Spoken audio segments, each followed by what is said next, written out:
Hi guys, tonight we're sinking beneath our own feet, far below the soft carpets, wooden floors, city pavements, and quiet soil. To find the strange beginning of diamonds, the stone that somehow ends up ruling kings, markets, lovers, and, honestly, a few very nervous jewellers. What makes a clear little crystal powerful enough to sit on crowns, empty bank accounts, and make people whisper in museums? Why does something born in total darkness become a symbol of light around you now? Imagine the world above going still. The room cools.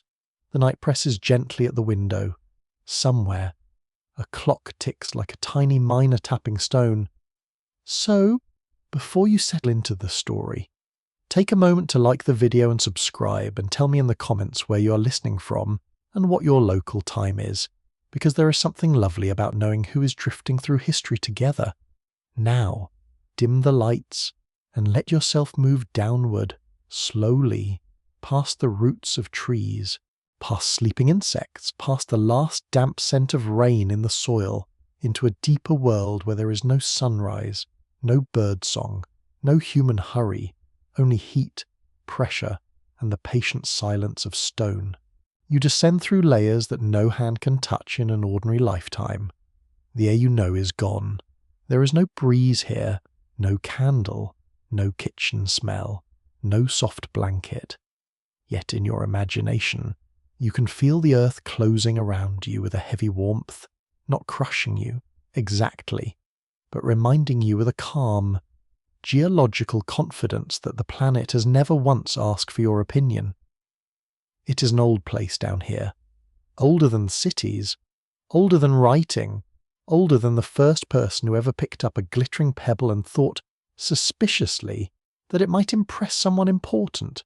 A diamond begins with carbon, the same element that can appear as soot, charcoal, graphite in a pencil, or the living fabric of plants and bodies. It is almost rude, when you think about it, that the same basic ingredient can become either a smudge on your finger or a gem locked in a royal crown. But the difference is arrangement.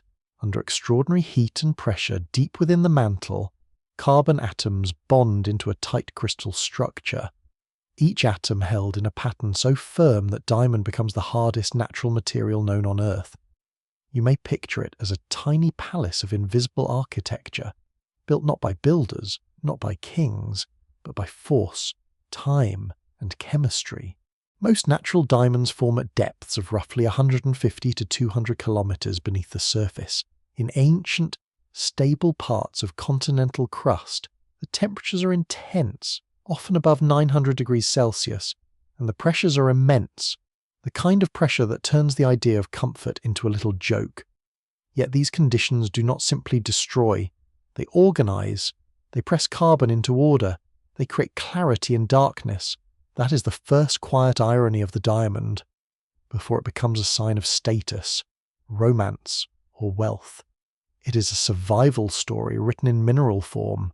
You float in this depth, where there is no clock except change itself. Sound would not travel here as it does above ground, but the mind may still imagine a low, endless murmur, a deep planetary hum, like distant thunder wrapped in velvet. The atmosphere is not air but presence. Heat presses from every side. The stone around you seems to breathe very slowly, though of course it does not breathe at all. It only exists, and continues existing, which is a talent humans are still trying to master. Some diamonds are ancient beyond easy imagining. Many are more than 1 billion years old. Some may be over 3 billion years old, formed when the surface of Earth looked nothing like the familiar world you know. No medieval king, no merchant, no empire, no auction house can compete with that kind of age. Though many have tried to behave as if they could, the diamond does not care. It was old before ambition learned to wear jewellery. And yet, for all their hardness and age, diamonds are not born already displayed on velvet.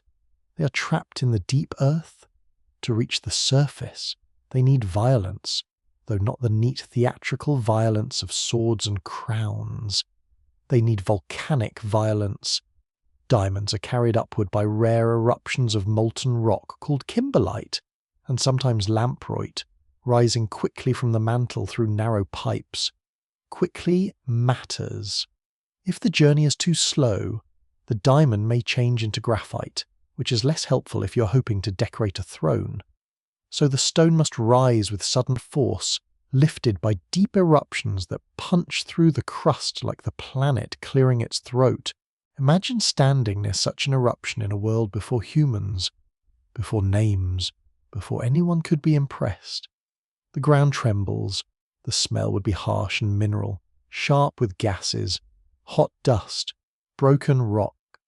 The sky darkens with ash, pebbles rain down, the earth opens, not politely, not with ceremony, but with ancient authority. Somewhere inside that storm, crystals formed far below are dragged upward, tossed into a new realm. This is not yet glamour. This is geology having a rather dramatic evening. Over time, the volcanic pipes cool, kimberlite becomes rock, weather breaks it down, rain falls, rivers cut into the ground and carry loose diamonds away from their original source. A diamond that once sat in the mantle may spend ages tumbling through gravel, nudged by water, hidden among ordinary stones. You can hear that water if you listen inwardly, the soft shushing of a stream over pebbles, the small knock and click of mineral against mineral. The diamond does not sparkle in a display case yet. It is wet, muddy, anonymous. It lies in a riverbed like a secret. That is how humans first encountered diamonds, not by drilling into the mantle, because that would have been ambitious even for us, but by finding them in alluvial deposits, especially in river gravels, long before laboratories, mines, and marketing campaigns. Someone noticed an unusual crystal among stones. Perhaps it caught the light.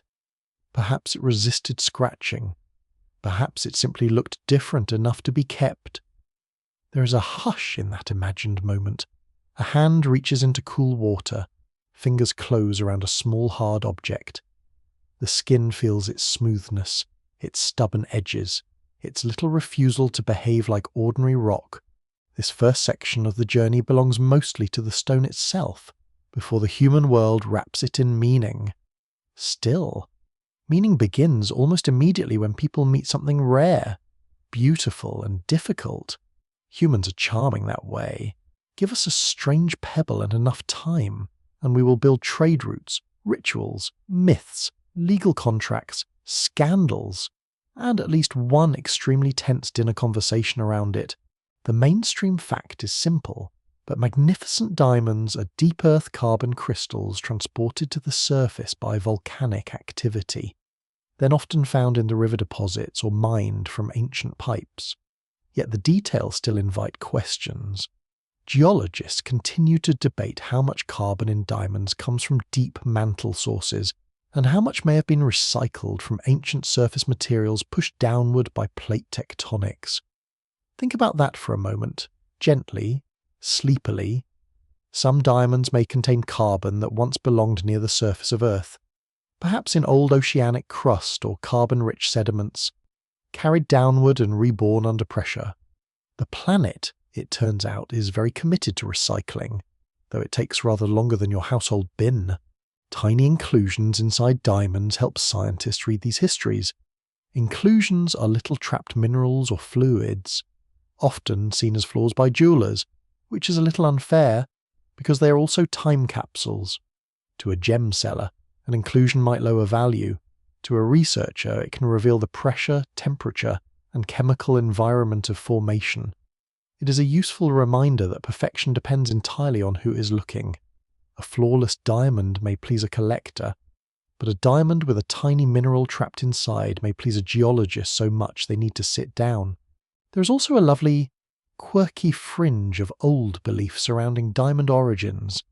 In later folklore, some people imagine diamonds as lightning made solid, or dew hardened by moonlight, or fragments of stars fallen into rivers. None of this is geology, of course, but you can understand the impulse. A clear crystal found in mud feels like a contradiction. It looks too bright to belong underground, too cold to be born from heat, too delicate looking to be nearly indestructible. So the human mind reaches for sky stories, stars, lightning, moondrops, anything except the less romantic truth that the stone has spent unimaginable ages being squeezed in darkness. Though honestly, that truth is more beautiful once you let it settle. You keep moving with the diamond now, from mantle to eruption, from pipe to gravel, from darkness to the faintest possibility of being seen. Around you the mood changes. The fierce heat fades into damp earth. The heavy pressure becomes the weight of water. You feel the chill of a river against your fingers. You smell wet clay, green leaves, stone warmed by afternoon sun. The world above is alive with insects and birds, with wind sliding through reeds, with the soft slap of water against a bank. The diamond lies among quartz, sand, and dark pebbles. It has no label. It has no price. It is not yet an heirloom, not yet a symbol of devotion, not yet the centre of a market carefully managed by people in suits who would very much like everyone to keep believing in sparkle. For now it is just a crystal, hard, old, quiet. It does not shine dramatically by itself in the mud. The blazing fire people associate with diamonds comes later, with cutting, polishing, and the clever manipulation of light. Rough diamonds can look surprisingly modest, even shy, like cloudy bits of glass or greasy pebbles. This is one of history's softer jokes, the gem that will one day command armies of us miners, guards, brokers, advertisers, and anxious fiancés begins as something you might overlook if you were in a hurry. But you are not in a hurry. Not tonight. You're drifting with the river, watching sunlight tremble on the surface. Every now and then, a stone turns under the water, and a pale glint appears, then vanishes. The sound is gentle, a liquid murmur, a low brushing of current against sand. Your hand rests near the bank, fingertips touching cool silt. There is a mineral smell in the air after rain, clean and ancient. You can almost understand why people would later treat stones as messages from the gods. The earth seems to be offering something, not loudly, but with the careful patience of a secret placed where only attention can find it. Long before markets calculate scarcity, nature has already practiced it. Diamonds are rare not because carbon is rare, but because the conditions, timing, transport, and preservation must all cooperate. Carbon must be in the right place. Pressure and heat must arrange it correctly. A deep eruption must lift it fast enough. Erosion must reveal it. A human eye must notice it. That chain is so unlikely that the first found diamond must have seemed less like a resource and more like an encounter. And here, in the slow-breathing dark of this story, you begin to sense why diamonds gain such power. It was never only beauty. Beauty can be found in shells, flowers, feathers, sunset clouds, and those cost nothing unless someone finds a way to charge admission. Diamonds offered something stranger. They seemed permanent in a world of decay. Wood rots, iron rusts, bodies age, kingdoms collapse, but a diamond could resist scratches, survive burial, and carry light as if it had stolen a piece of morning and hidden it inside. No wonder rulers wanted them. No wonder merchants learned to move them. No wonder lovers were told they meant forever. Still, before all that, there is the long silence. The diamond does not begin in a palace. It begins where nothing is admired. It begins without eyes, without applause, without a name. You remain there for a final moment, deep in the idea of pressure becoming structure. Perhaps that is why the stone holds such fascination. It suggests that something clear can emerge from force, that beauty may be older than suffering, that darkness is not always empty. Sometimes darkness is making crystals. The river keeps speaking softly over its stones. The earth cools above the old volcanic pipe. Far away in time, human footsteps will arrive. A hand will reach down, a crystal will be lifted into daylight. But in this quiet beginning, you simply rest beside the hidden brightness, listening to the water, feeling the damp, smooth gravel beneath your palm, and letting the first secret of diamonds settle gently into the night. You stand at the edge of an Indian river in the warm hush of early morning, where mist hangs low over the water and the first light spreads like thin honey across the current. The bank is soft beneath your bare feet. Damp sand presses between your toes.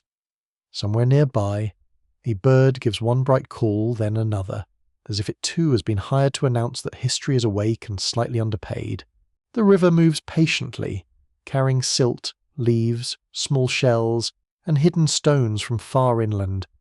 You smell wet clay, crushed grass, smoke from a distant cooking fire, and the faint sweetness of flowering trees beyond the bank. Men and women crouch near shallow baskets, washing gravel in slow circles. Their wrists know the motion better than thought does. Scoop, swirl, tilt, rinse. Pebbles click softly against woven reeds. Water glimmers. Mud slides away. Nothing looks royal here. Nothing looks destined for a crown. Yet in this quiet labour, the first great human age of diamonds begins. For many centuries, India was the main known source of diamonds in the world. Long before the great mines of later empires, diamonds were found in Indian alluvial deposits, especially in river gravels across regions connected with the Krishna, Godavari, and Penna river systems. These stones did not usually arrive through deep tunnels at first. They were gathered from the patient work of water. The earth released them little by little, and people learned where to look. You kneel beside a worker and watch the basket tilt. Brown water pours through the weave. The smell is earthy and metallic, like rain on stone. A fly hums near your ear with the confidence of a creature that has never respected personal space. In the basket remain ordinary pebbles, bits of quartz, dull chips of rock, and perhaps, if fortune is feeling theatrical, a small hard crystal with a strange, greasy shine. Rough diamonds often do not look like the bright jewels of modern shop windows. They can be cloudy, pale, yellowish, brownish, or glassy in a quiet way. Their magic is not obvious. It asks to be noticed. The people around you know this. They sort carefully, patiently, with fingers trained by repetition. A tiny stone is lifted, rubbed clean, turned toward the sun. It resists the eye at first, then catches a sharp point of light. You feel the mood change. Conversation lowers. Someone leans closer. A child stops splashing at the edge of the river. The stone is small, but small things have a rude habit of changing human behaviour. In ancient India, diamonds entered a world already rich with gem lore, trade, ritual, and royal display. Texts in Sanskrit and other traditions describe precious stones, their qualities, and their uses. The word Vajra means thunderbolt, diamond, or a weapon of divine force, depending on context, which is very efficient for a single word and honestly a little dramatic. The diamond was not merely a decoration, it was associated with power, hardness, protection, and celestial energy. A stone that could scratch other stones and survive ordinary wear seemed to carry a kind of authority. You can see why priests, kings, merchants, and poets all wanted a turn at explaining it. Yet here is where history becomes wonderfully slippery. Historians still argue whether some of the earliest references to diamonds in Indian texts truly describe diamonds as we define them today, or whether they refer to several hard, bright stones grouped under shifting names. Ancient mineral language was not organized like a modern laboratory manual. People named things by appearance, use, symbolism, region, and reputation. A gem could be a material object and a spiritual idea at once. This is inconvenient for scholars, which is naturally why history enjoys it so much. You move from the riverbank toward a settlement where traders gather beneath cloth awnings. The air is warmer now. Dust lifts from the road in pale puffs. You hear oxen breathing, wooden wheels creaking, beads clicking against one another on a merchant's cord. The marketplace smells of sesame oil, cardamom, sweat, river mud drying on sandals, and the smoky tang of metalwork. There are baskets of grain, folded textiles, spices wrapped into leaves, ivory pieces, pearls, and gems carried in tiny packets close to the body.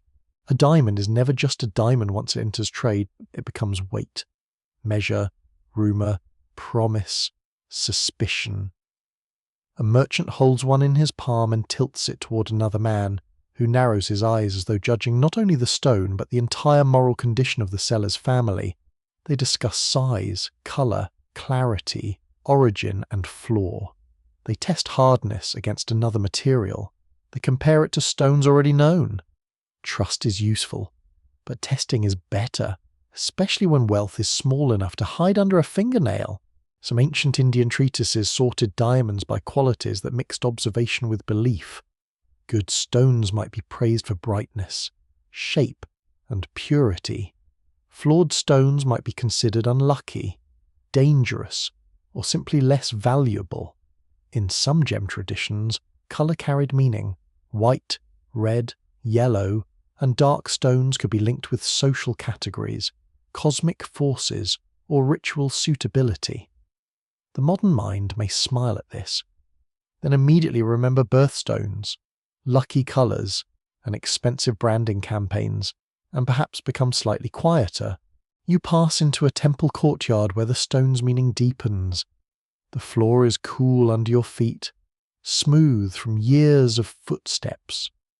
Lamps flicker in niches, the scent of ghee, incense, jasmine, and old stone gathers in the shade. Here, precious objects are not only displays of wealth, they are offerings, signs of devotion, acts of exchange between human longing and divine presence. A diamond placed near an image of a deity may carry honour, protection, and prestige. It gleams not for vanity alone, though vanity is probably loitering nearby in nice sandals. It gleams as a concentrated gift. Temples could become treasuries, holding jewels donated by rulers, nobles, merchants, and pilgrims. Gems helped create sacred splendour. They also stored wealth in a portable, durable form. A diamond could move from river gravel to merchant pouch, from merchant pouch to royal hand, from royal hand to temple treasury, and from there into legend. With every movement, its story became thicker. The stone gathered not dust, perhaps, but significance. You notice how many hands shape its journey without cutting it at all. The washer in the river, the sorter with sharp eyes, the trader who knows caravan routes, the goldsmith who designs a setting, the priest who receives an offering, the court official who records tribute, the guard who watches a locked chest with the bored misery of anyone assigned to protect something more valuable than his house. Diamonds rule markets not by floating above ordinary life, but by passing through ordinary labour. And still, around the practical world, myths coil like smoke. One famous old tale from the wider ancient imagination claimed diamonds lay in valleys guarded by snakes or unreachable cliffs. To collect them, people supposedly threw pieces of meat into the valley. Diamonds stuck to the meat. Eagles carried the meat up to their nests, and clever humans retrieved the stones. It is an excellent story if you enjoy logistics conducted by birds. It is not reliable mining advice. Please do not build your investment strategy around meat, eagles, and optimism. Yet the tale reveals something important. Diamonds felt inaccessible, guarded, dangerous, almost supernatural. They seem to require cunning as much as labour. You walk along a trade route where such stories travel faster than carts. A caravan prepares to move. Cloth bundles are tied, animals snort and shift under loads. Bells give soft, irregular notes. The sun leans higher, warming the back of your neck. fine dust clings to your skin. A trader carries gems close beneath his garment, because the safest treasure is the one nobody can see. Another carries official goods, perhaps taxes or tribute. A guard fingers the hilt of a short blade, not expecting trouble, but not wishing to be surprised by it either. History, like a cat, often appears calm until it suddenly knocks something expensive off the table. Indian diamonds moved through regional networks and eventually into wider exchange routes linking South Asia with Persia, the Mediterranean world, and later Islamic courts. Stones from India became known beyond India, admired for their hardness and rarity. But movement took time.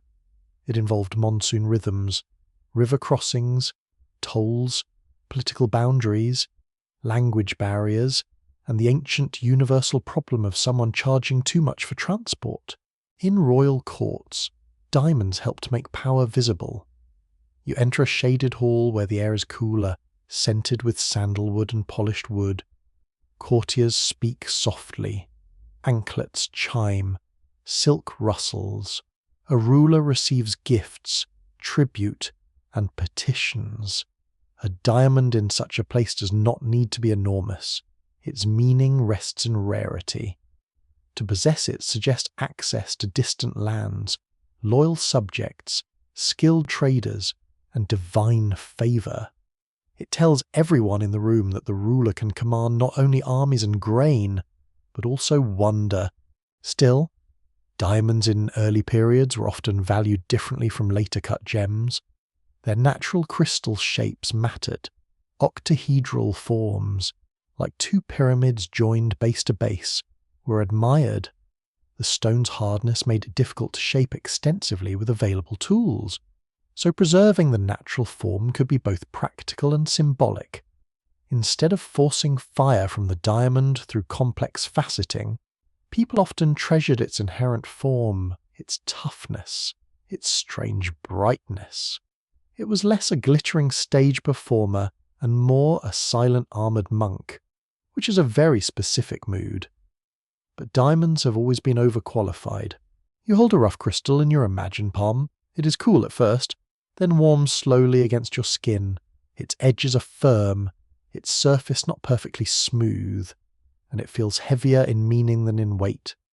Around it you sense the whole social world of early diamonds river labour, sacred vocabulary, merchants whispering prices, rulers accepting tribute, gem experts debating flaws, storytellers adding serpents for atmosphere.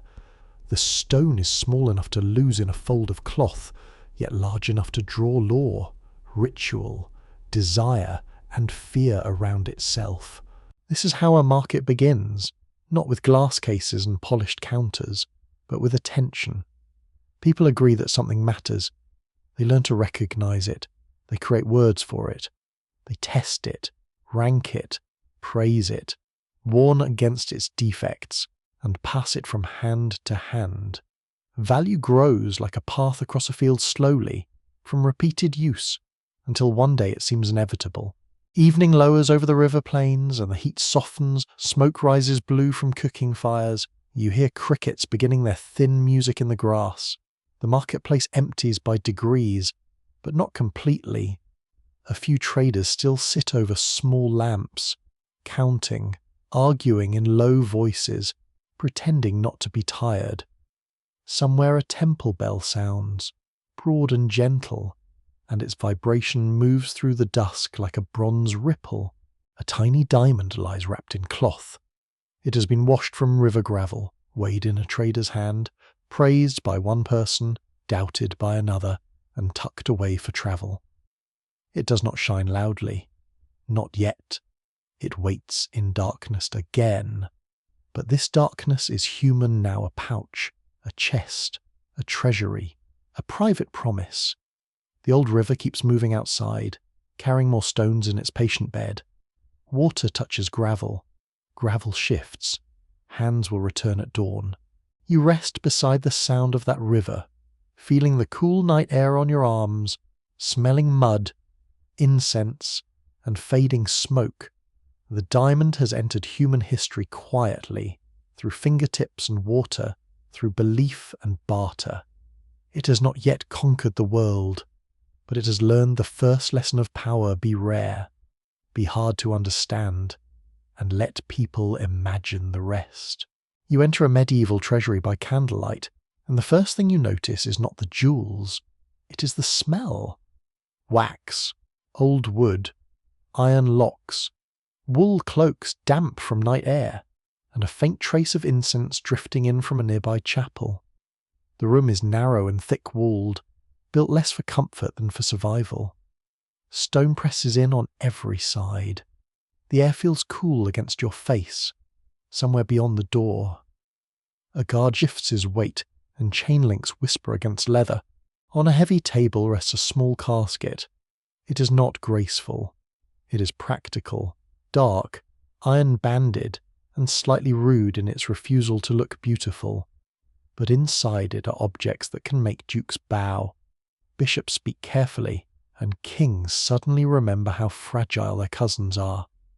A key turns, hinges creak, cloth is folded back, gold glows first, then pearls, sapphires, rubies, and among them, quieter but sharper in reputation, diamonds.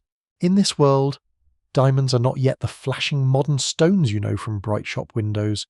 Many are still rough, polished only lightly, or set in ways that respect their natural shape. They may appear pale, smoky, yellowish, or like points of frozen water. Their power lies less in sparkle than in hardness, rarity, and the stories people place around them. A diamond does not need to glitter like a chandelier to frighten a rival. It simply needs to be rare enough that everyone understands the owner has access to things ordinary people will never touch. You step closer to a royal crown laid on velvet. It is heavy, almost unkindly heavy, built of gold arches, enamel, pearls, and hard stones. A crown is not merely decoration. It is theatre in metal form. It says that one person, who still gets headaches and indigestion like everyone else, has been wrapped in symbols until they appear chosen by heaven. Diamonds fit beautifully into that performance. They suggest endurance. They resist scratching. They seem clear, cold, and incorruptible. Medieval rulers loved that sort of thing. It helped distract from the messy business of politics, taxes, betrayals, and relatives with armies. The mainstream truth is simple throughout the medieval period. Precious gems were central to royal and religious display, and diamonds gradually became prized among elite treasures because they were rare, hard, and associated with protection and authority. Crowns, reliquaries, rings, sword hilts, brooches, and ceremonial vessels could all become homes for gems. These objects were meant to be seen during coronations, feasts, marriages, processions, and diplomatic meetings. Wealth had to shine publicly, because invisible wealth is just accounting. And medieval rulers preferred something with more sparkle and fewer columns. You stand in a great hall during a feast. The fire crackles in a long hearth. Smoke climbs toward dark beams and leaves a bitter warmth in the air. Dogs nose beneath tables for scraps. Musicians play softly near the wall, while servants move with platters of roasted meat, spiced sauces, bread, and wine. The king sits beneath a canopy, his garments heavy with embroidery. On his hand, a ring catches the firelight. That ring matters. Rings in medieval courts could seal documents, mark rank, carry relic-like associations, or declare favour. A diamond ring was especially impressive because the stone was so difficult to work. It signalled access to distant trade and specialised knowledge. It could also travel as a gift between rulers, nobles, and churchmen.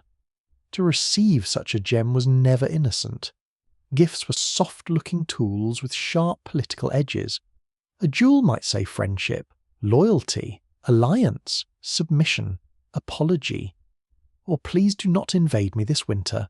You feel the smooth chill of such a ring when it is placed briefly in your palm. The metal has warmed from the wearer's skin, but the stone still feels cool and stubborn. Around you, voices lower, people pretend not to stare, which, of course, means they stare with even greater dedication. In a world where rank must be constantly performed, jewels are social language. Diamonds speak in a very small, very expensive voice. Yet their meaning is not only political.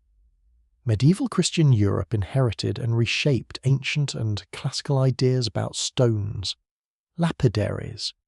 Books describing gems and their powers assigned moral, medical, and spiritual qualities to minerals. Diamonds were often said to protect the wearer, strengthen courage, guard against poison, or preserve chastity. Some traditions claimed a diamond could lose power if obtained wrongly, which is wonderfully convenient for moralists and deeply inconvenient for thieves. A stone was not only a mineral, it was a tiny moral employee expected to work hard. A quirky belief appears in some medieval gem-lore diamonds were thought by certain writers to resist poison or even expose it. Imagine the scene. A nobleman eyes his cup of wine, glances at his ring, and waits for the jewel to provide customer service. It does not, because diamonds are famously poor at detecting assassination plots. Still, the belief makes emotional sense. The court is dangerous. Alliances change. Meals can be political events with sauce. A hard, clear stone that promises protection becomes very comforting, even if its medical qualifications are limited. You leave the hall and pass into a chapel where jewel power becomes sacred. The stone floor is cold through thin shoes, candles flicker before painted saints, the air smells of wax, dust, incense, and linen. A reliquary stands near the altar, shaped like a little church of gold and crystal. It holds a bone, a cloth fragment, or some holy trace believed to connect earth with heaven. Gems cover its surface. Their colours shimmer in candlelight like small trapped prayers. In religious settings, diamonds and other gems helped create an atmosphere of divine splendour. They did not merely show wealth, at least not officially. They honoured the sacred. They suggested the heavenly Jerusalem described in Scripture, a radiant city adorned with precious stones. To medieval eyes, brilliance could be theology. Gold did not just look rich, it hinted at eternity. Gems did not merely decorate holiness, they helped ordinary human senses approach something believed to be beyond the world. Of course, there is gentle comedy here too. A bishop might preach humility while standing beside a gold reliquary covered in jewels, and everyone had to agree this was spiritually complicated. Medieval people were not foolish. They understood tension between poverty and splendour, but they also lived in a symbolic universe where beauty could lift the mind toward God. The question was not always whether jewels were too rich. It was whether they were being rich in the correct direction. Scholars still debate how confidently we can identify some medieval diamond references, because stone names often shifted across languages, and inventories might use familiar terms for gems that were classified differently today. A royal list may mention a diamond, but was it a true diamond, a crystal, a pale sapphire, or another hard, bright stone? Sometimes the answer is clear from surviving objects. Sometimes it's a foggy little puzzle wrapped in Latin, Old French, Persian, or Arabic terminology. History enjoys keeping a few drawers locked. You walk into a scriptorium where such words are copied by hand. The room is quiet except for the scratch of quills and the soft breath of monks working under poor light. Parchment smells faintly animal, because it is, which is one of those facts best accepted calmly. A scribe copies a passage about the diamond's virtues. His fingers are stained with ink. The lamp flame trembles. Outside, wind presses against shutters. The diamond on the page becomes more than stone. It becomes lesson, metaphor, medicine, symbol, rumour. In poetry and romance, diamonds begin to gather emotional meaning. Their hardness makes them useful for describing steadfast love, fierce loyalty, or a heart that refuses to yield. Their clarity suggests purity. Their rarity suggests chosen status.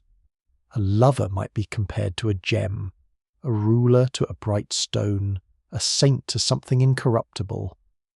The diamond is slowly learning to live in language, and language is where objects become dangerous. Once a thing becomes metaphor, people will pay extra for it. Now you stand near a royal wardrobe where treasures are counted. Not all jewels remain permanently mounted in crowns or necklaces. Some are reset, pawned, inherited, melted down, traded, or pledged to raise money. Medieval kings are often imagined as swimming in treasure, but many were spectacularly short of cash. War is expensive. Castles are expensive. Maintaining noble loyalty is absurdly expensive. A gem collection could be a portable reserve of wealth.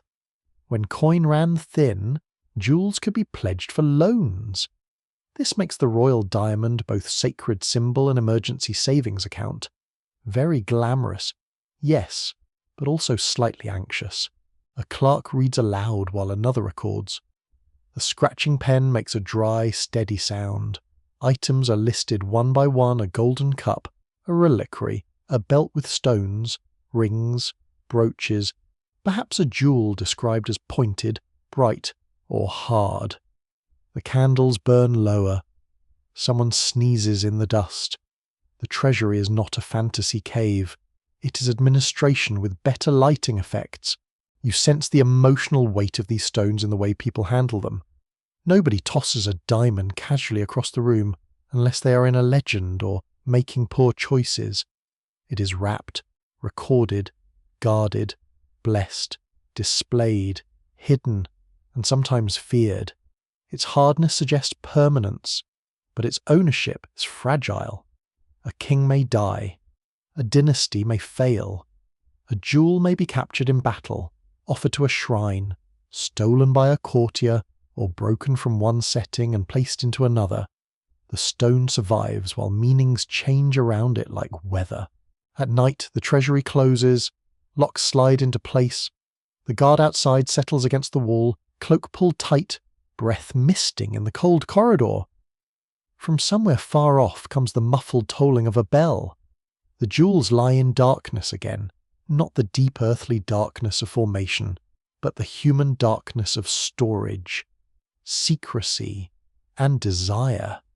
Diamonds sleep among gold and pearls, waiting for the next ceremony, the next crisis, the next ambitious hand. You remain a moment in the silence, feeling the chill of the stone room and the softness of velvet beneath your fingertips. A diamond in a medieval treasury is not yet a universal symbol of romance. It is harder, stranger, more public. It belongs to crowns, altars, contracts, legends, and fears. It is a little crystal of authority, used by people who need the world to believe their power will last. And perhaps that is the tender irony. The diamond itself may endure for ages, but the king who wears it is temporary. The court that admires it is temporary. Even the treasury walls will one day crack or be rebuilt. Still, for one candlelit evening, the stone does its work. It catches a narrow thread of flame and holds it. It lets human beings imagine permanence. It lets a nervous ruler sit a little taller. It lets a worshipper feel heaven shining through matter. In the quiet, among locks and whispers and cooling wax, the diamond becomes less a pebble and more a promise. You step into Venice at dusk, and the city receives you with a water light. The canals are not silent.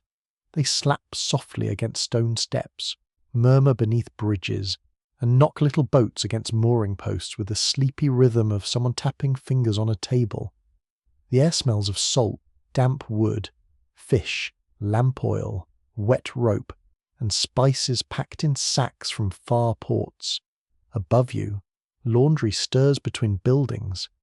Below you, black water holds the reflections of windows, candles, and a narrow strip of violet sky. This is a city built on trade, patience, and the very practical belief that if something valuable exists somewhere far away, Venice should probably take a commission. You walk through lanes so narrow your shoulder nearly brushes the plaster. A merchant passes with a fur-lined cloak. A porter carries a chest. Somewhere behind a shutter, coins are being counted with that crisp, delicious sound that makes everyone pretend not to listen. Gems arrive here with silk, pepper, pearls, dyes, manuscripts, medicines, glass, metalwork, and stories that have improved slightly with every harbour. A diamond enters the city not as a blazing modern jewel, but as a difficult little problem. It is hard, rare, and admired. Yes, but it does not yet give all the fire people will one day expect from it. Rough crystals may look modest, even secretive. They need persuasion, not with hammers, because that is how one produces regret, but with abrasion, judgment, and an almost annoying amount of patience. You enter a small workshop near a canal where the door is half open to catch the evening air. Inside, the room glows with lamplight. The smell is warm and gritty oil, metal, leather, dust, charcoal, and human concentration. A wheel turns with a low rasping hum. It is not loud, yet it fills the room like a thought repeated again and again. On a bench lie tools, tiny clamps, bits of wax, leather pads, and small packets of powder guarded more carefully than some relatives. The cutter sits bent forward, shoulders rounded, eyes narrowed. His fingers are steady. The work is slow enough to make a saint impatient and costly enough to make a merchant sweat through expensive fabric. The diamond is held against a rotating surface charged with diamond dust. That is the strange trick at the heart of the craft. The hardest natural material is shaped by its own kind. Diamond meets diamond, and only then does change begin. The mainstream fact here is beautifully simple. During the late medieval and Renaissance periods, European lapidaries gradually learned to polish and facet diamonds more effectively, developing forms such as the point cut and table cut, and using diamond powder as the abrasive. A natural octahedral crystal could be polished along its faces, preserving its shape. One point might be flattened to create a table, producing a gem that looked brighter and more controlled. These were not the brilliant cuts of a modern engagement ring.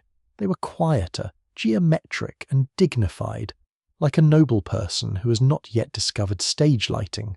You lean closer and feel the atmosphere of work. Dust settles on your skin like powdered stone. The wheel whispers and scrapes. A lamp flame wavers whenever someone opens the door. Outside, a gondolier calls softly across the canal, and the sound floats through the workshop as if embarrassed to interrupt. The cutter does not look up. His entire world has narrowed to angle, pressure, rhythm, and risk. Because a diamond is hard but not invincible, that distinction matters. It resists scratching, yet it can cleave along certain planes. Strike it wrongly, and the stone may split. Work it carelessly, and its value can vanish into fragments. This is one of history's better lessons in humility. Even the hardest thing on earth has a weakness if you understand its structure. The cutter must know where to push and where to leave well enough alone, a skill also useful at family gatherings. In Venice, gem cutting belongs to a wider universe of luxury crafts. Glassmakers on Murano coax sand and minerals into translucent colour. Goldsmiths shape wire, foil, and settings. Merchants inspect pearls under soft light. Dyers guard recipes. Bookbinders press leather over boards. Everyone understands transformation. Raw material enters the city. Skill adds value. Taste adds more value. Reputation adds the most value of all, and because humans enjoy paying for confidence when they cannot fully understand the process. You pass a jeweller's stall where small stones rest on dark cloth. The merchant lets you look, but not touch. His smile is smooth and professionally unhelpful. He lifts a diamond with tweezers, tilting it toward the lamp. The stone shows a flat top and polished sides. Light moves across it in a white flash, brief but sharper than rough crystal. Nearby, a noble woman leans in. Her sleeve smells faintly of rosewater and wool warmed by the body. She asks a question. The merchant answers with reverence, precision, and the cheerful flexibility of a man who knows beauty improves when described with confidence. Here, the diamond begins to change socially as it changes physically. A cut stone is not only found treasure, it is manufactured wonder. Human skill becomes part of its value. The stone still speaks of distant rivers and royal gifts, but now it also speaks of workshops, trade secrets, and hands trained to coax light from mineral geometry. Sparkle becomes not just nature's gift, but a craft achievement. The diamond is becoming a collaboration between earth and market, which is a very elegant way of saying someone has learned how to charge more. Historians still argue whether Venice itself was the leading centre of early diamond cutting, or whether the most important breakthroughs belonged more strongly to northern European centres such as Bruges, Antwerp, and Paris. The evidence is scattered across trade records, surviving jewels, guild rules, and legends that enjoy dressing themselves as facts. Venice certainly mattered as a trade hub, with goods flowing through Mediterranean roads. But the techniques of cutting and polishing developed across several cities, carried by craftsmen, merchants, family networks, and secrets that rarely stayed in one place, as long as officials hoped. You sense that movement in the workshop. A young apprentice speaks with an accent not quite local. A merchant uses words from several languages in one conversation. A ledger includes names from across Europe and the Eastern Mediterranean. Knowledge travels with people. It rides in ships, hides in marriages, slips through guilds, follows debt, follows opportunity, follows the smell of profit like a hungry cat through an open door. There is a quirky old tidbit that clings to this world of cutting. Some medieval and early modern writers repeated the idea that diamond could be softened or broken using goat's blood. The story appears in various forms, usually with great seriousness, which is always the funniest way for a falsehood to travel. The belief may have come from ancient natural philosophy, symbolic thinking, or confusion over cleaning and heating methods. In practical terms, pouring goat's blood on a diamond will mostly give you a mess and a disappointed goat. But the tale shows how mysterious diamond working seemed. If a stone was almost impossible to cut, surely some secret substance must tame it. People wanted magic because technique was hidden. Inside the workshop, no goat is employed, which is reassuring. Instead, there is time.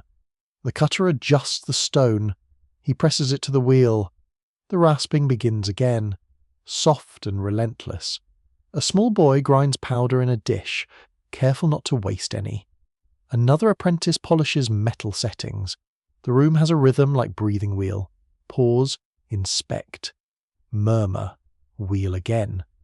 The touch of the air is warm near the lamp and cool near the door. The canal sends up dampness through the floor. Your fingertips find the edge of the bench, smooth in some places, rough in others, marked by years of elbows, tools, and worry. Cutting also changes how diamonds meet light. A rough crystal can gleam, but polished planes reflect more deliberately. The table cut creates a window of brightness. The point cut emphasizes natural symmetry. Later refinements add more facets, more angles, more fire. But in this period, every improvement is a revelation. A tiny alteration can make a stone appear cleaner, sharper, more alive. You watch the merchant's eyes as the cutter holds up a newly polished piece. It is still small, it is still pale. But now, when the lamp catches it, the light does not merely sit on the surface, it moves. That motion matters. A stone that plays with light invites attention from across a room, in courtly settings, under candles and torches.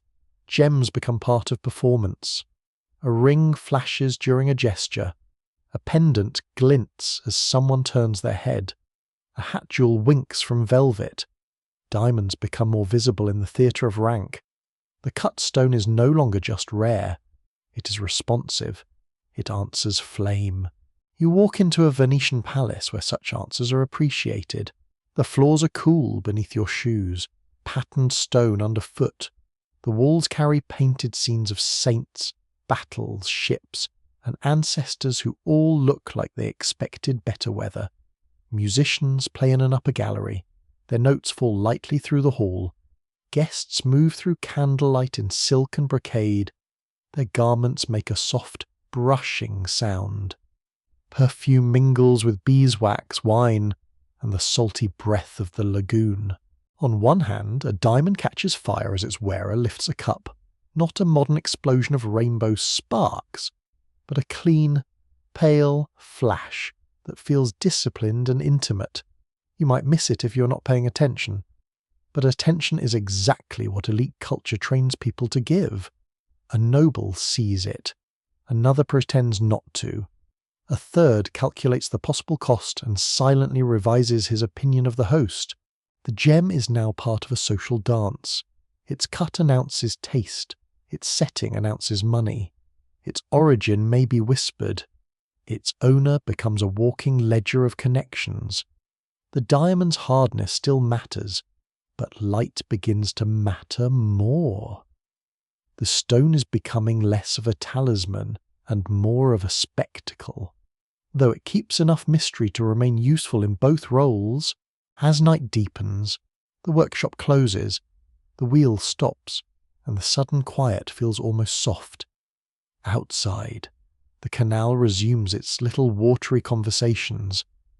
The cutter rubs his fingers, stiff from delicate pressure. Fine dust clings beneath his nails. A finished stone is wrapped in cloth and placed in a small box. It has lost some weight, but gained value, which is exactly the kind of transformation markets adore. A part of the stone has been ground away forever, yet what remains seems more itself to human eyes. You stand at the doorway and breathe in the cool lagoon air. Bells sound in the distance, low and uneven. A boat glides past, its oar dipping with a gentle suck and release. Somewhere in the city, merchants argue over credit. Somewhere else, a noblewoman imagines a jewel at her throat. In the workshop behind you, a lamp is pinched out, leaving only the smell of smoke and oil. The diamond has learned to catch human-made light. It has entered the age of skill, where beauty is measured not only by rarity but by angles, polish, and controlled risk. Its power no longer rests only in being found, it rests in being transformed.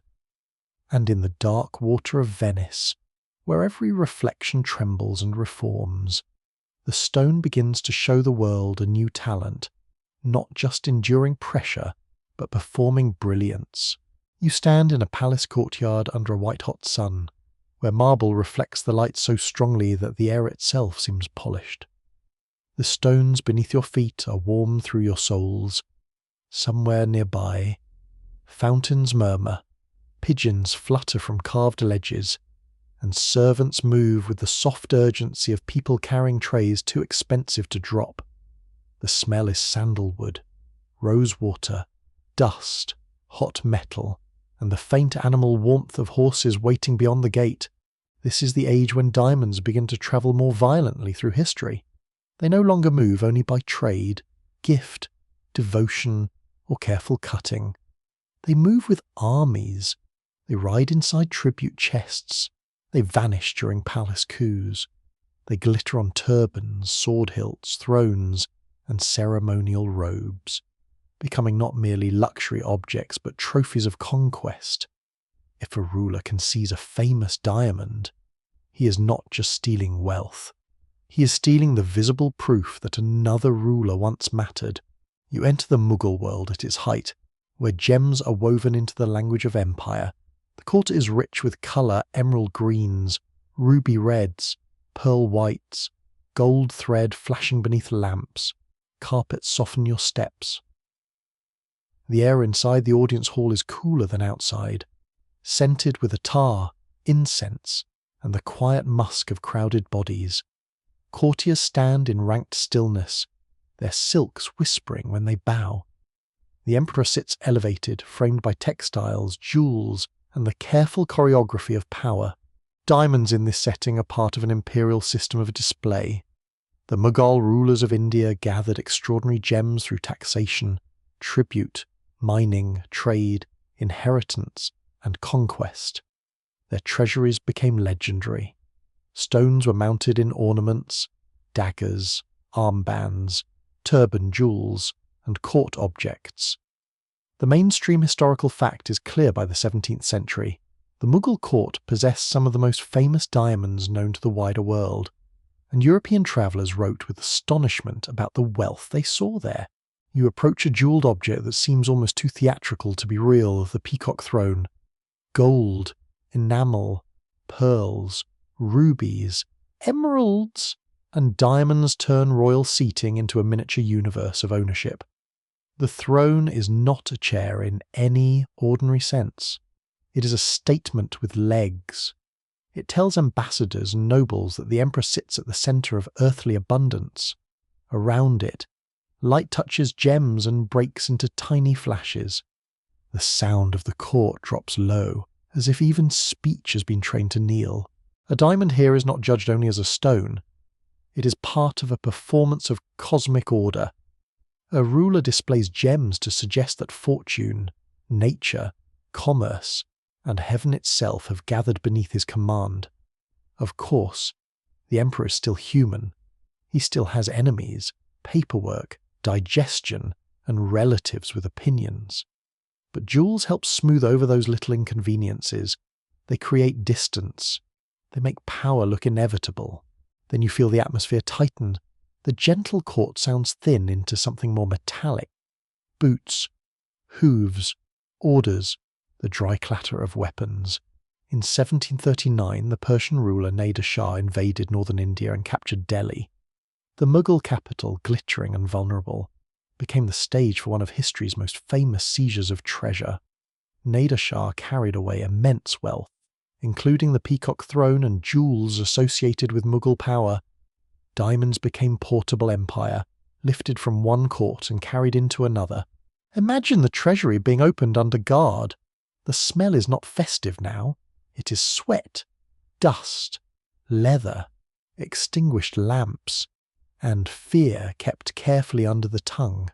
Chests are filled, cloth wrappings are tied, gems are counted by men who know that mistakes may be remembered with unpleasant clarity. A famous stone passes from hand to hand, and with it passes prestige. The diamond remains physically small, but politically it is huge. It is a condensed kingdom, cold enough to touch, bright enough to haunt. The Koh-i-Noor, whose name is often translated as Mountain of Light, becomes one of the great symbols of this movement. Its earlier history is tangled in legend, court memory, and political storytelling, but it passed through major South and Central Asian powers before entering British possession in the 19th century. It was not merely admired, it was claimed. Every owner added a layer of meaning. Every transfer made the stone less like a jewel, and more like a biography of empire written in pressure and theft. Scholars still dispute parts of the Koh-i-Noor's early identity, especially whether references in older sources clearly point to the same stone or to other famous diamonds later folded into its legend. That uncertainty matters. Famous gems attract stories the way velvet attracts dust. A diamond can be renamed, recut, reset, hidden, displayed, and surrounded by claims that are useful to whoever currently holds it. Provenance becomes a battlefield with better lighting. You move across the map through caravans, ports, and courts. Diamonds travel from Indian mines and treasuries toward Persia, the Ottoman world, Russia, France, and Britain. Some go willingly through trade, others arrive with the nervous energy of spoils. Along the way, they are inspected by merchants, admired by rulers, and occasionally blamed for misfortune, because humans prefer a cursed gem to the simpler explanation that politics is dangerous. One quirky tale clings especially well to famous diamonds, the idea that certain stones carry curses. The Hope diamond, later known for its deep blue colour, became wrapped in stories of doomed owners, stolen temple idols, and unlucky possession. Much of that curse legend was embroidered by later writers, jewellers, and newspapers. because nothing improves a luxury object quite like implying it may ruin your life. Very efficient marketing, really. Buy this magnificent jewel, and perhaps also lose sleep forever. You enter a European cabinet of curiosities where such stories are welcome.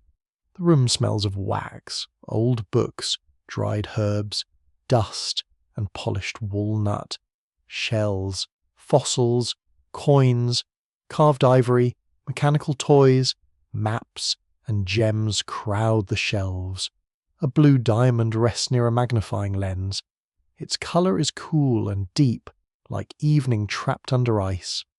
A gentleman bends over it with scholarly seriousness, while also clearly enjoying the possibility that it is dangerous. People have always loved fear more when it sparkles. European appetite for diamonds grew with expanding trade networks and imperial ambition. Merchants and monarchs wanted rare stones not only for ornament but for diplomacy and finance.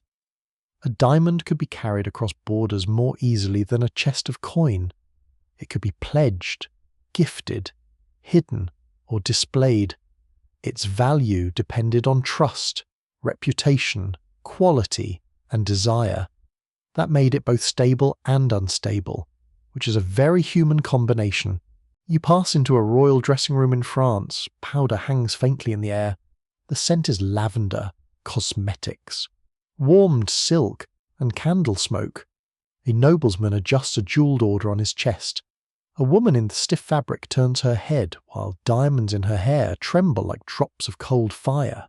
Mirrors multiply the candlelight. Every surface seems to whisper, "Look again." Court fashion turns gems into social weapons.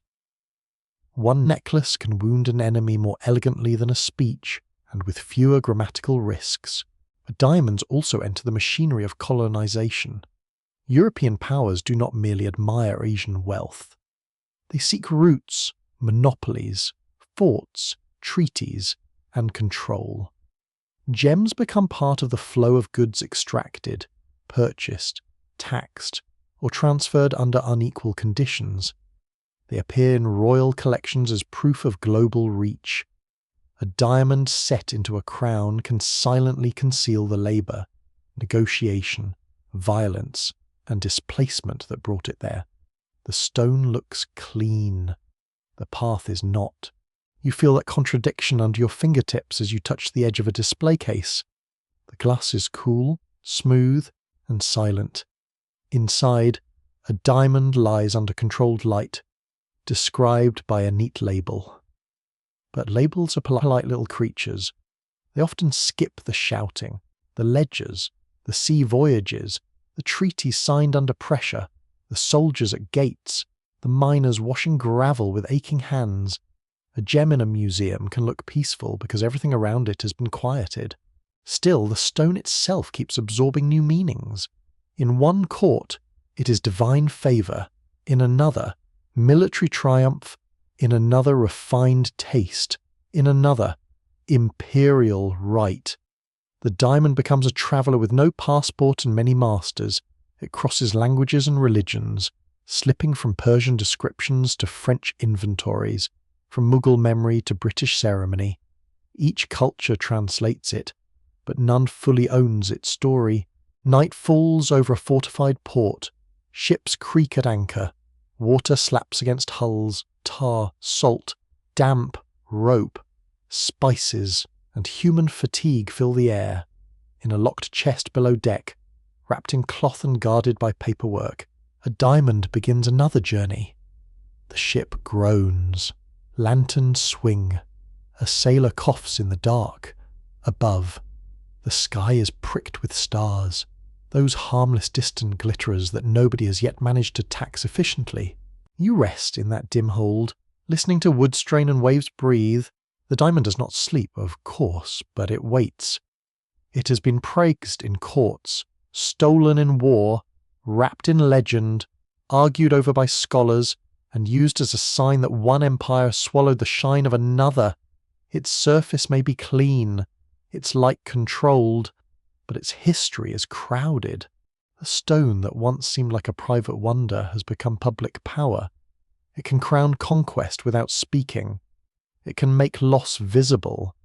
It can turn a ruler's victory into an object small enough to hold between finger and thumb, and as the ship moves through dark water, carrying treasure toward another court, you sense how diamonds have learned a colder form of brilliance. They do not merely reflect light, they reflect ambition.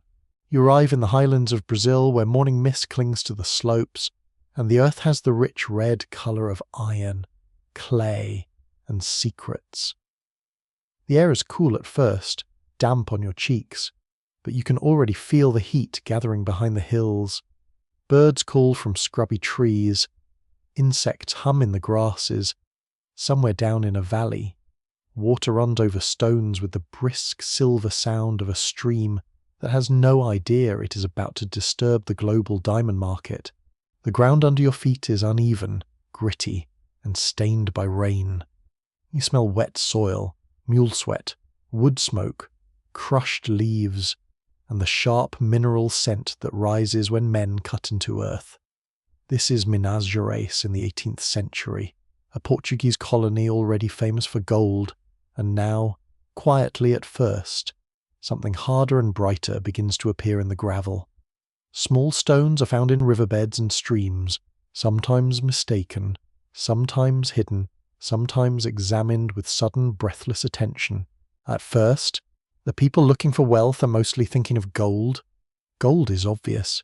It gleams warmly, behaves dramatically, and does not require much imagination to understand. Diamonds are more discreet. Rough ones may look like cloudy pebbles or bits of pale glass. They do not shout. They wait for someone with a trained eye to notice that they are too hard, too strange, too unlike the rest of the gravel. You crouch near a stream where enslaved Africans and poor labourers wash sediment in wooden bowls and shallow pans. Water chills your fingers. Pebbles scrape against your skin. A man swirls gravel with slow expertise, letting mud cloud the water, then settle away. The sound is constant splash, scrape, pour, breath, splash again. Nearby, an overseer's boots sink into the bank. A mule flicks its ears. The mood is tense, because wealth is near, and whenever wealth is near, kindness often decides to take a long walk somewhere else. The mainstream fact is clear in the early 18th century. Major diamond deposits were discovered in Brazil, especially in the region of Minas Gerais. And these discoveries broke India's long dominance as the world's primary known source of diamonds. By the 1730s, Brazilian diamonds were flowing into Atlantic trade networks, alarming merchants who had built assumptions around older supplies. A new source meant opportunity, confusion, fraud, regulation, and plenty of people pretending they had expected this all along. You follow a rough road toward a mining settlement. The path is muddy from recent rain, and your sandals gather red clay until each step feels heavier. Pack animals carry tools, food, cloth, and locked containers.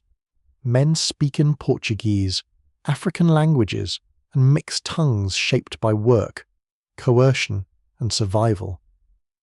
The settlement ahead smells of smoke, beans cooking, damp leather, sweat, and open pits. There are huts, storage sheds, guarded paths, and officials with papers that somehow make everything feel more expensive. Brazilian diamond mining did not become a free scramble for long. The Portuguese crown quickly understood that diamonds, if left uncontrolled, would scatter into private hands, smuggling routes, and foreign pockets. Naturally, rulers find this upsetting. The crown imposed strict regulations in the diamond districts, especially around the area later known as Diamantina. Mining rights, labour, movement, and trade were watched closely. At certain times, extraction was leased to contractors. Later, royal administration became more direct. You enter a guarded district where the atmosphere feels narrower than the landscape. Hills open under a wide blue sky, but human life is fenced by rules. Paths are watched, travellers are questioned, tools are counted, stones are supposed to be declared, recorded, and sent through official channels. The crown wants diamonds to move like obedient little taxpayers. The diamonds, being stones, have no opinion. The humans around them, however, have many opinions, most of them whispered. Smuggling becomes part of the landscape almost as naturally as the rain. Tiny diamonds can be hidden in clothing, hair, food, saddles, walking sticks, rosaries, wounds in leather, and places best not discussed at bedtime. There is a quirky tidbit from this world of control stories circulated about people hiding diamonds inside birds, beans, or even swallowing them to avoid detection.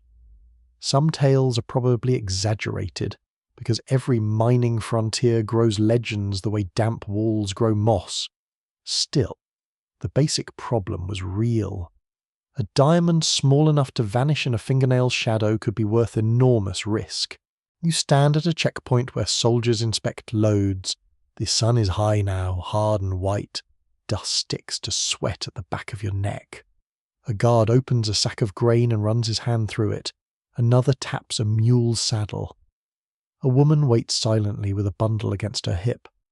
Somewhere, someone coughs. The tension has a dry taste. Nobody wants to look nervous, which means everyone looks slightly nervous. The search ends. The road breathes again.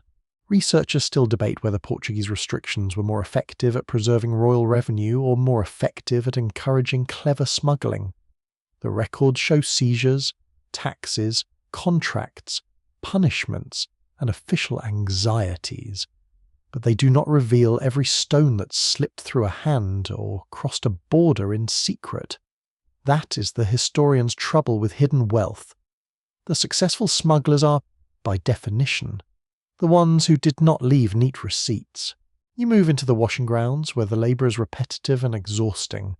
Men stand for hours in cold water under hot sun, bending, lifting, sorting. Hands crack from grit, shoulders ache. Mosquitoes whine around ears. The stream smells of mud, wet stone, and human fatigue. A basket is dipped, shaken, tilted. Ordinary stones roll away. A pale crystal remains. For one heartbeat, the whole world narrows to that small object in the bottom of the pan. The diamond is handed over. It may pass to an overseer, then to a clerk, then into a locked box. A mark is made in a ledger. Ink dries in the heat. The stone's journey becomes official, at least this time. But behind that little line of writing are muscles, fear, forced labour, ambition, and an empire trying to convert landscape into revenue. The social world around Brazilian diamonds is not gentle. Enslaved Africans formed a large part of the labour force in mining regions, and their knowledge, endurance, and coerced work underpinned the wealth extracted from the earth. Some enslaved workers negotiated small privileges, found ways to earn money, formed communities, practiced religious traditions, and carried memories across brutal systems. The diamond fields were not only economic zones, they were human worlds, with songs, punishments, friendships, hunger, resistance, bargaining, and grief held under the bright open sky. You hear singing in the distance, low and rhythmic, rising from workers returning at dusk. The sound is tired but steady. Cooking fires begin to smoke. The smell of cassava, beans, charred wood, and damp cloth drifts through the settlement. A child runs past with bare feet, dusty red. A priest passes with a worn book. An official closes a ledger. Somewhere in a locked chest, the day's stones rest in darkness, newly removed from mud and already tangled in empire. In Europe, Brazilian diamonds unsettle old assumptions. More supply enters the market, and merchants must manage perception. Too many diamonds could damage prices. Rarity is useful only if people continue to believe in it. The arrival of Brazilian stones forced traders to rethink origin, quality, and value. Some stones were even rumoured to be passed off as Indian diamonds because established prestige has a stubborn life. Apparently, Even in the 18th century, branding was already doing push-ups in the corner. You walk into a Lisbon trading room where the colonial world becomes paperwork. The room smells of ink, salt air, sealing wax, wool coats, and coffee. Ships unload at the port. Clerks record cargo. Merchants speak in low voices over packets of stones. A diamond from a Brazilian stream sits on a table beside documents stamped with royal authority. Outside, gulls cry over the harbour. Inside, men calculate how to keep abundance from looking common. That is the delicate paradox of the Brazilian discoveries. They expanded the world's known supply of diamonds, but they also made control more urgent. When a gem is rare, every new source is both blessing and threat. The crown wants revenue. Merchants want profit. Consumers want beauty with a believable story. Miners want survival, wages, freedom, or escape. Smugglers want opportunity. The diamond wants nothing, which must be peaceful. You return to the highlands at night. The air cools quickly. Frogs call near the water. The hills become dark shapes against a sky thick with stars. A breeze moves through dry grass, carrying the smell of smoke and wet earth. Your hands remember the feel of gravel, sharp and slick.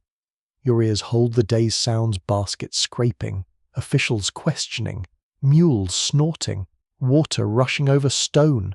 In a small hut, a worker rubs mud from his arms. In an office, a clerk sands fresh ink.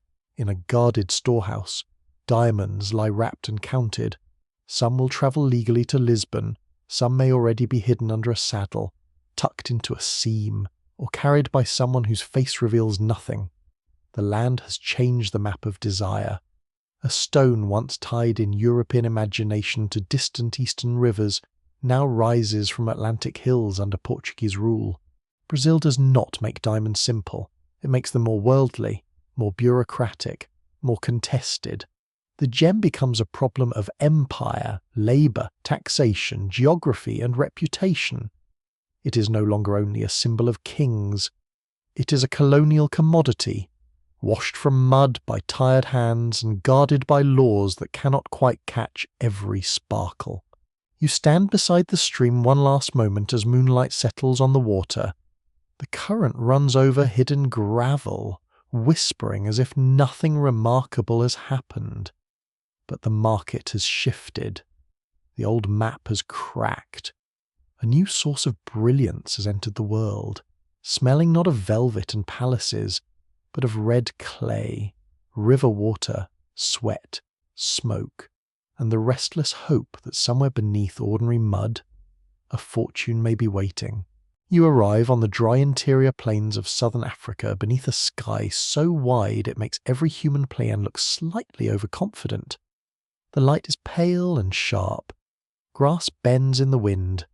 Dust lifts from wagon tracks and settles on your sleeves with a gritty touch.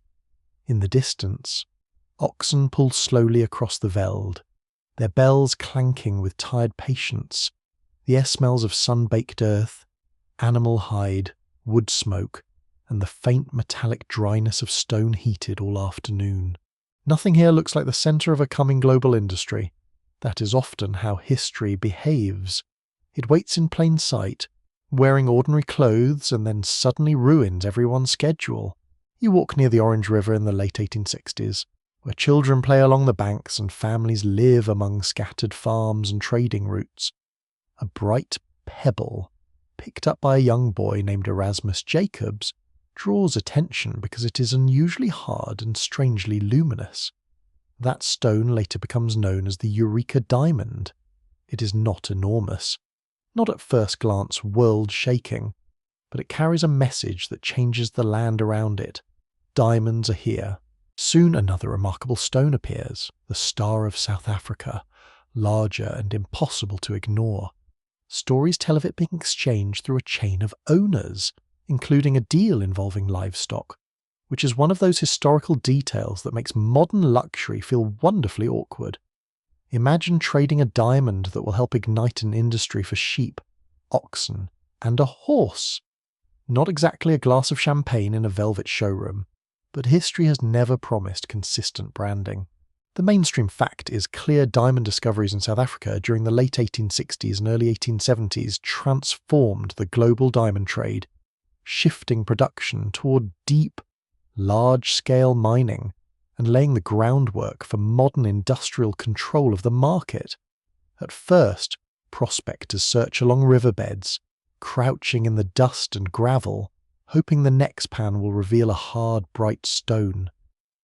Then attention moves inland, toward the strange diamond-bearing ground around what becomes Kimberley. You follow the rush as wagons, tents, merchants, diggers, gamblers, cooks, blacksmiths, labourers, and opportunists pour toward the fields. The sound changes day by day. More wheels, more shovels, more voices, more arguments carried on hot wind. Canvas snaps, horses snort, picks strike earth with a dull, repeated thud.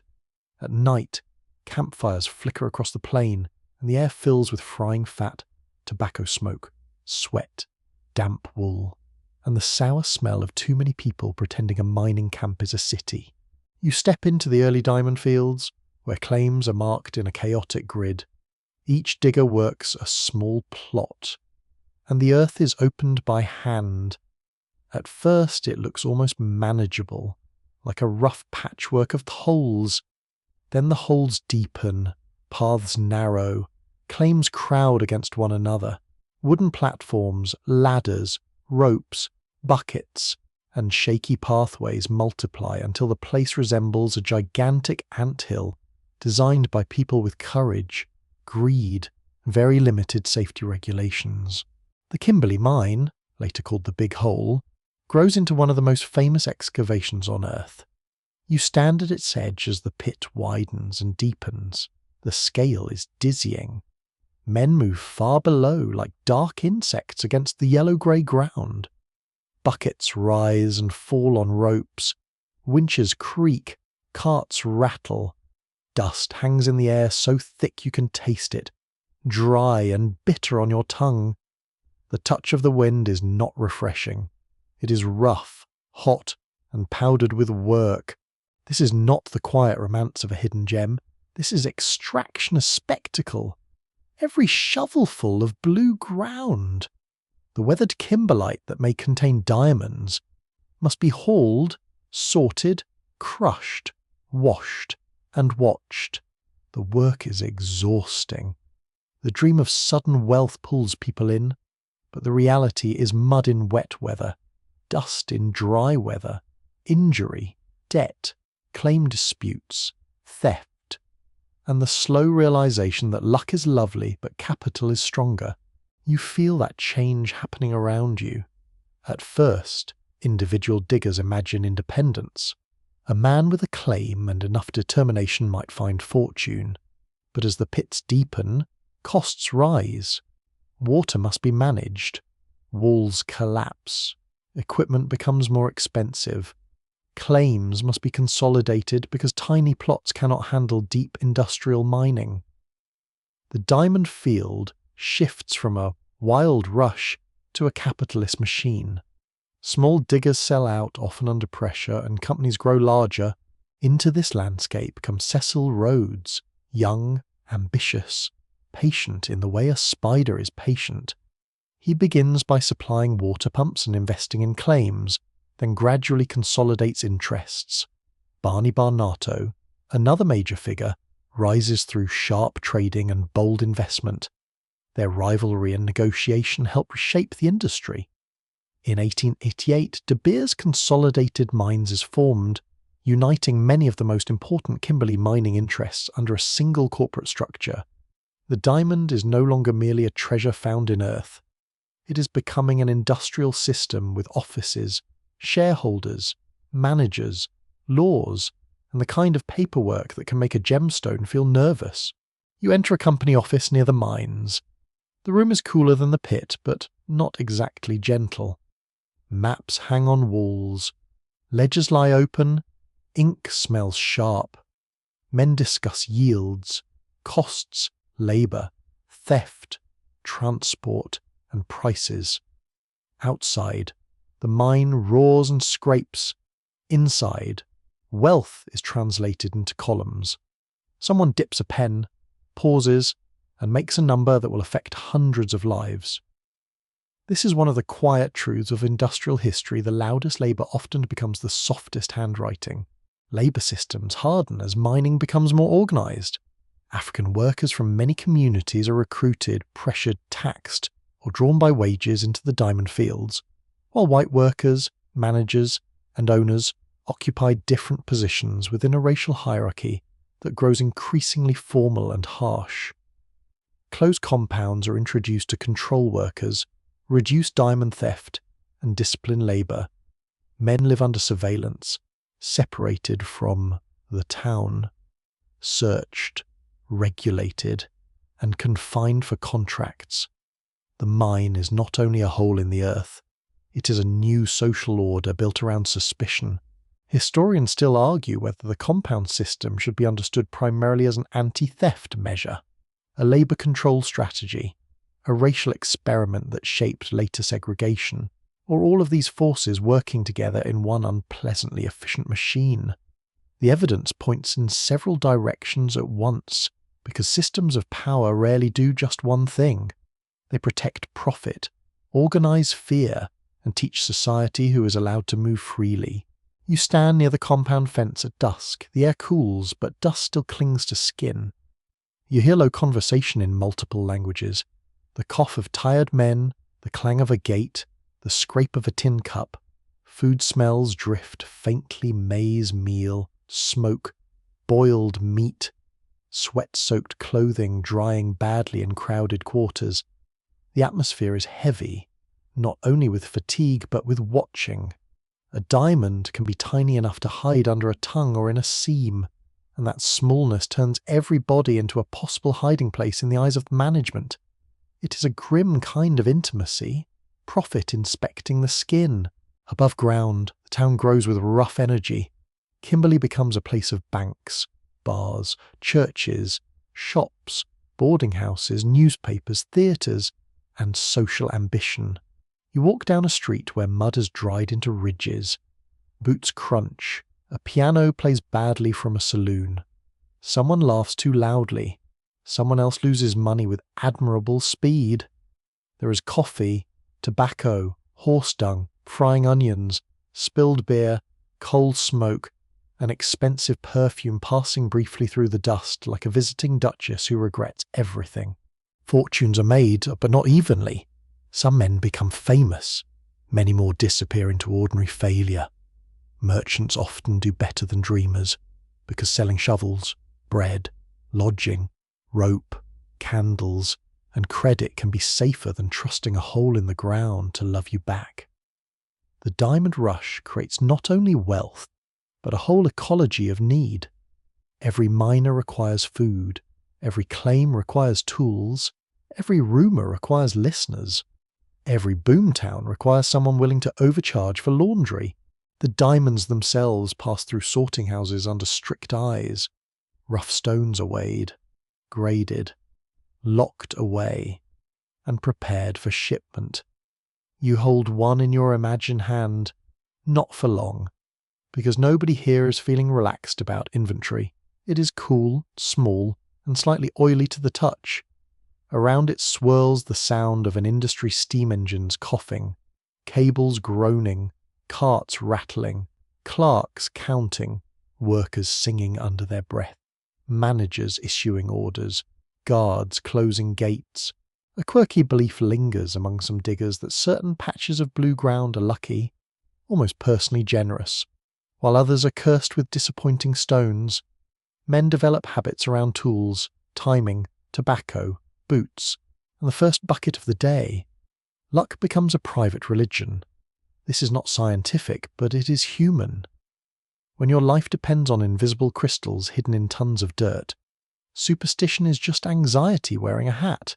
As the mine deepens, the romance of discovery gives way to the logic of scale.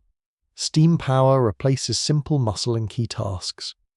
Underground mining expands where open pit work becomes dangerous and impractical. Capital concentration changes who can participate. The diamond business learns a lesson that will echo through markets. Controlling supply can matter as much as finding supply. Too many diamonds sold carelessly can weaken prices. Organized production can protect value. Scarcity, once natural, begins to be managed. Night settles over Kimberley. The pit becomes a dark mouth ringed by lamps. Machinery quiets in places but never fully sleeps. Wind moves dust across planks and tents. Somewhere a dog barks. Somewhere a man dreams of a stone big enough to save him.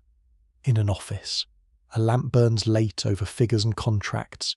In a compound, workers lie close in the warm, stale air, muscles aching, ears still full of pick strikes and shouted orders. You stand between the town lights and the dark excavation, feeling the earth's roughness beneath your boots. The diamond has entered its industrial age. It is no longer only a royal ornament, a sacred gift, or a merchant's treasure. It is a product of organised labour, corporate ambition, racial control, engineering, speculation, and global demand. It still sparkles in imagination, but here, at Kimberley, that sparkle is made from dust, sweat, ledgers, fences, and the deepening sound of shovels biting into earth. You enter a quieter room than the mine, and somehow it feels more dangerous. There is no roaring pit here, no cables groaning over a dark opening, no dust sticking to your tongue. Instead, there is polished wood, green shaded lamps, heavy curtains, and the dry whisper of paper being moved by careful hands.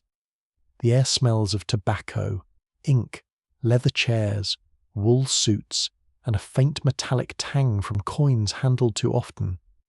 Outside, traffic rolls past in the grey light of a modern city. Inside, men discuss stones as if they are weather, crops, armies, and secrets all at once. The diamond has reached the age of management. Not merely mining, not merely cutting, management. A less romantic word, perhaps, but extremely powerful. A diamond in the earth can inspire a rush. A diamond in a ring can inspire a sigh. But a diamond in a controlled market can inspire generations of orderly spending, which is the sort of thing that makes executives look almost emotional. You stand near a long table where parcels of rough diamonds are sorted, valued, and quietly directed into global channels. Supply is the great question. Too few stones, and demand cannot grow. Too many stones, and prices may soften. The trick is to make diamonds feel available enough to desire, yet scarce enough to revere. It is a delicate balance, like serving dessert while insisting everyone remember dessert is sacred. The mainstream fact is clear De Beers became the dominant force in the diamond industry by consolidating mining interests, controlling large portions of rough diamond supply, and shaping distribution through a centralized selling system. By managing what entered the market and when, the company helps stabilize prices and protect the aura of rarity. The diamond business became not just an extractive industry, but an architecture of timing, psychology, and trust. You move into a London sales room where selected buyers gather. The atmosphere is restrained, almost ceremonial. Parcels of stones are presented, inspected, and purchased by firms known as site holders. The buyers do not stroll in and bargain like cheerful market tourists. They are invited into a system where access itself is valuable. A packet is opened. Rough stones lie on folded paper, grey, yellow, clear, cloudy, sharp, dull. Each one a possibility waiting for cutters and sellers to translate it into desire. A man lifts a stone with tweezers. Light from the window touches it briefly. It looks unimpressed by finance. The buyer speaks softly. You hear the tiny scrape of paper, the click of a case, the low murmur of numbers. There is no music, unless you count arithmetic, and some people absolutely do. Outside this room, romance may be the public face of diamonds. Inside it, The pulse is inventory, yet control of supply is only half the story. The diamond still needs a role in ordinary life. Crowns and imperial trophies are grand, but there are not enough kings to build a mass market, and most of them are terribly unreliable customers. The 20th century brings a new opportunity, the middle-class engagement ring. The diamond must move from throne room to living room, from palace treasury to shop counter, from royal symbol to personal ritual. You find yourself in an American jewelry store in the late 1930s and 1940s. The floor is polished, glass cases shine under warm lights. The air smells faintly of perfume, dusting powder, velvet trays, and the clean electric heat of bulbs. A young couple stands together, slightly nervous. The man adjusts his hat. The woman keeps her gloves on. The jeweller smiles with the gentle patience of someone about to turn anxiety into an invoice. At this point, diamond engagement rings exist, but they are not yet the universal expectation they will become in many countries. Rings have long marked betrothal and marriage in different forms, and diamonds had appeared in aristocratic engagements for centuries. But the broad social idea that a proper engagement should involve a diamond, preferably of meaningful cost, is sharpened and spread by 20th century advertising. This is where the stone learns to speak in the language of love, permanence, and social proof. In 1947, the advertising line "A diamond is forever" appears, created for De Beers by the agency N.W. Ayer. It is one of the most successful slogans in modern commercial history. 4 words, calm as a lullaby, firm as a contract. The phrase ties the physical durability of the stone to emotional permanence. A diamond does not fade, so love should not fade. A diamond survives, so marriage should survive. A diamond is hard, so feelings, apparently, must now report to geology. You can almost hear the slogan settling into culture. It moves through magazine pages, radio scripts, film placements, newspaper columns, celebrity photographs, and jeweller conversations. It does not shout, it repeats. That is the secret of many powerful messages. They do not burst through the door. They sit in the corner for years until everyone assumes they have always been there. The advertising campaign does something subtle. It discourages resale by framing the diamond as an eternal keepsake rather than a liquid asset. If the stone is forever, selling it feels emotionally wrong. This supports the sense that diamonds should remain in families, in rings, in memory, rather than returning to the market in large numbers. A lovely sentiment, and also a very tidy commercial arrangement. Romance and supply discipline walk hand in hand, wearing excellent shoes. You turn the pages of a glossy magazine. The paper feels smooth beneath your fingertips. The models look serene, as if they have never argued over rent, dishes, or whose family gets the holiday visit. A hand is photographed in soft focus, diamond glowing like a private star. The message is gentle but firm. This is what devotion looks like. Not soup when you are ill, not patience during a terrible week, not listening kindly at midnight. Those are nice, certainly, but please notice the ring. A quirky tidbit from this advertising world is the rise of the 2-month salary rule. It did not descend from ancient wisdom, sacred law, or a council of grandmothers wearing pearls.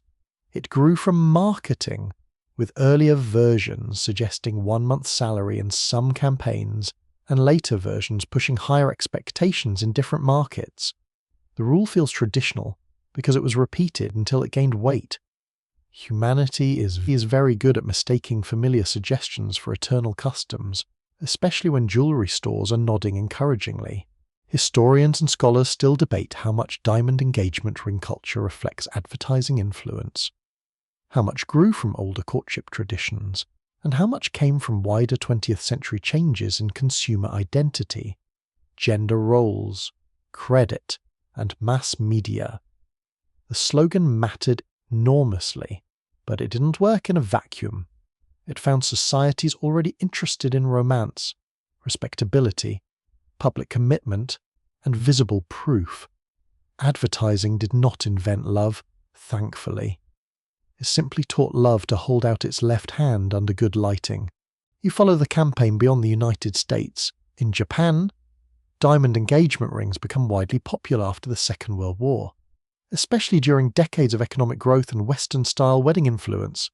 What had once been uncommon becomes aspirational, then familiar, then expected among many urban consumers. This pattern repeats differently around the world. Local customs meet global marketing. Families negotiate meaning. Couples weigh tradition, cost, taste, and pressure. The diamond becomes an international symbol, but not a single story. Each culture fits it into its own emotional furniture. You enter a jeweler's back room where rings wait in trays. The velvet is soft under your fingers, slightly dusty at the edges. Little paper tags hang from settings. Round brilliant cuts dominate, designed to return light with maximum sparkle. A ring is lifted, and under the lamp it flashes white, then blue, then a quick warm flicker. The sparkle is no accident. It is geometry, craft, grading, and desire converging in a few millimeters of carbon.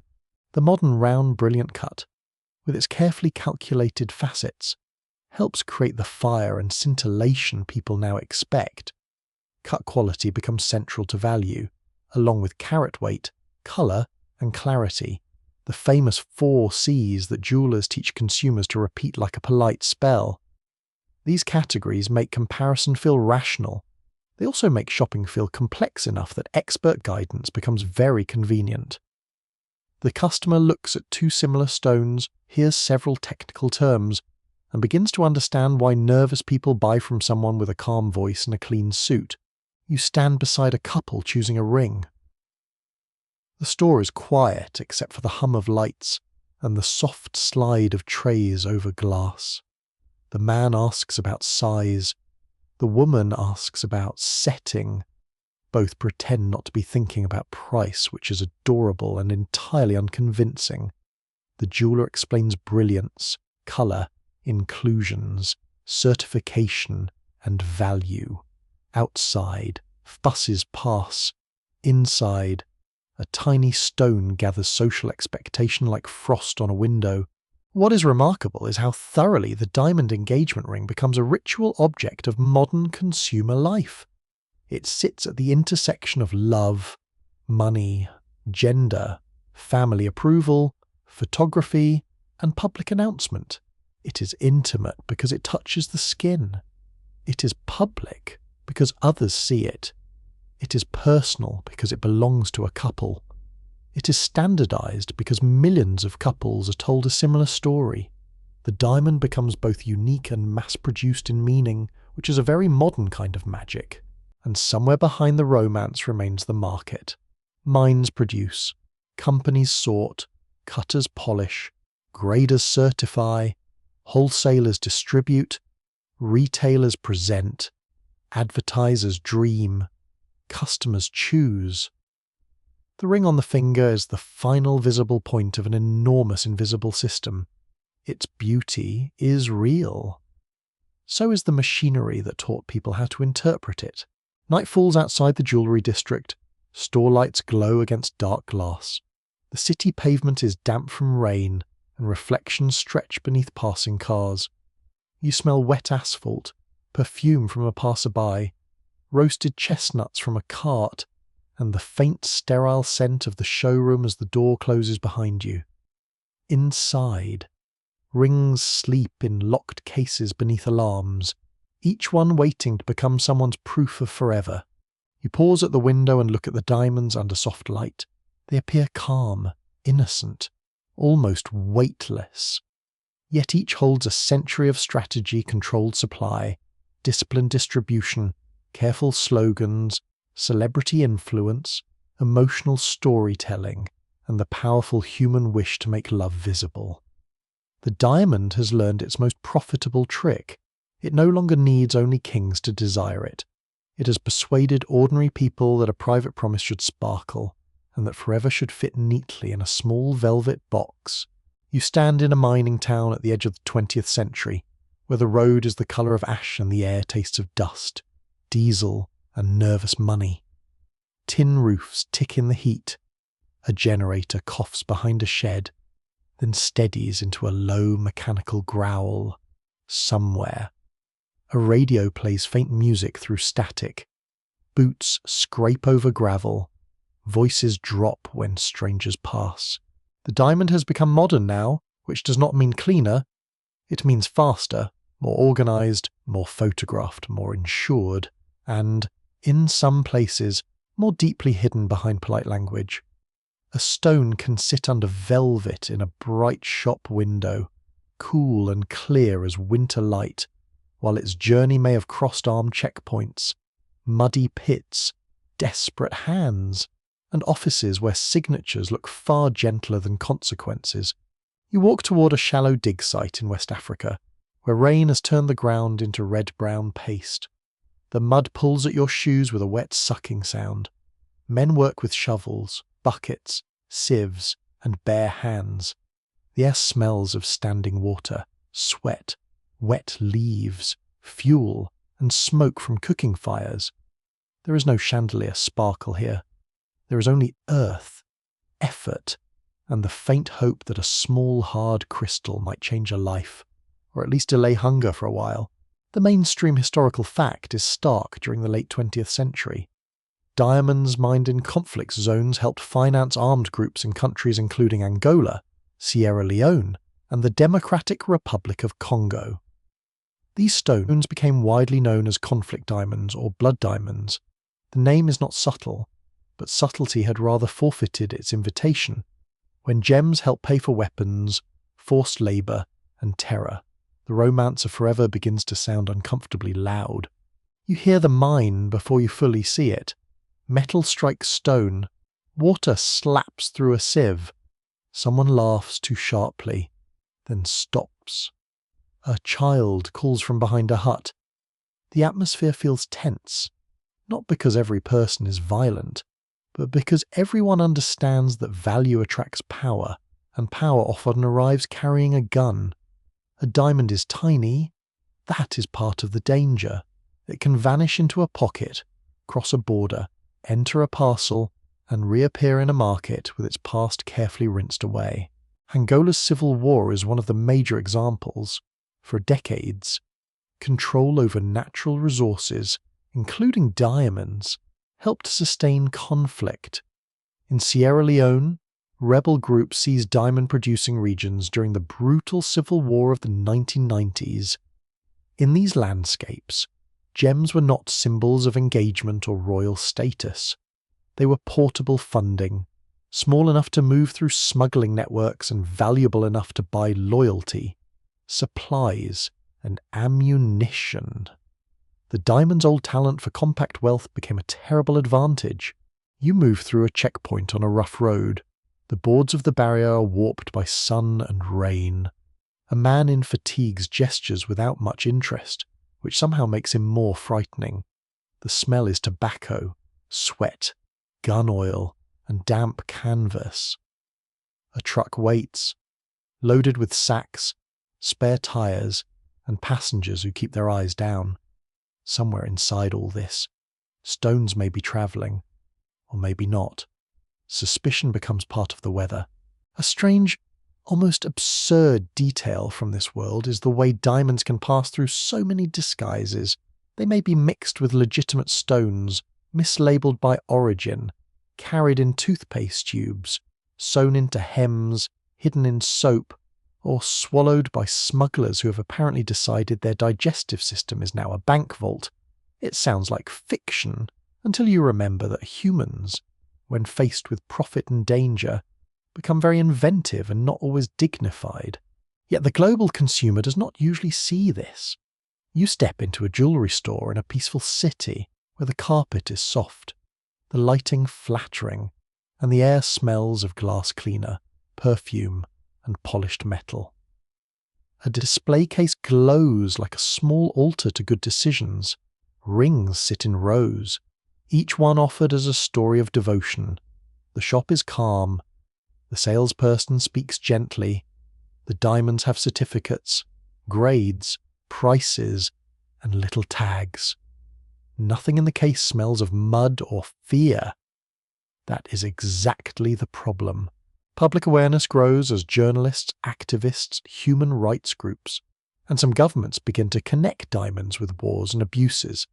The polished world of luxury is forced to look toward the mining field, and it does so with the expression of someone who has just found a very unpleasant footnote in a love letter. Campaigns call for accountability. Consumers begin asking where stones come from.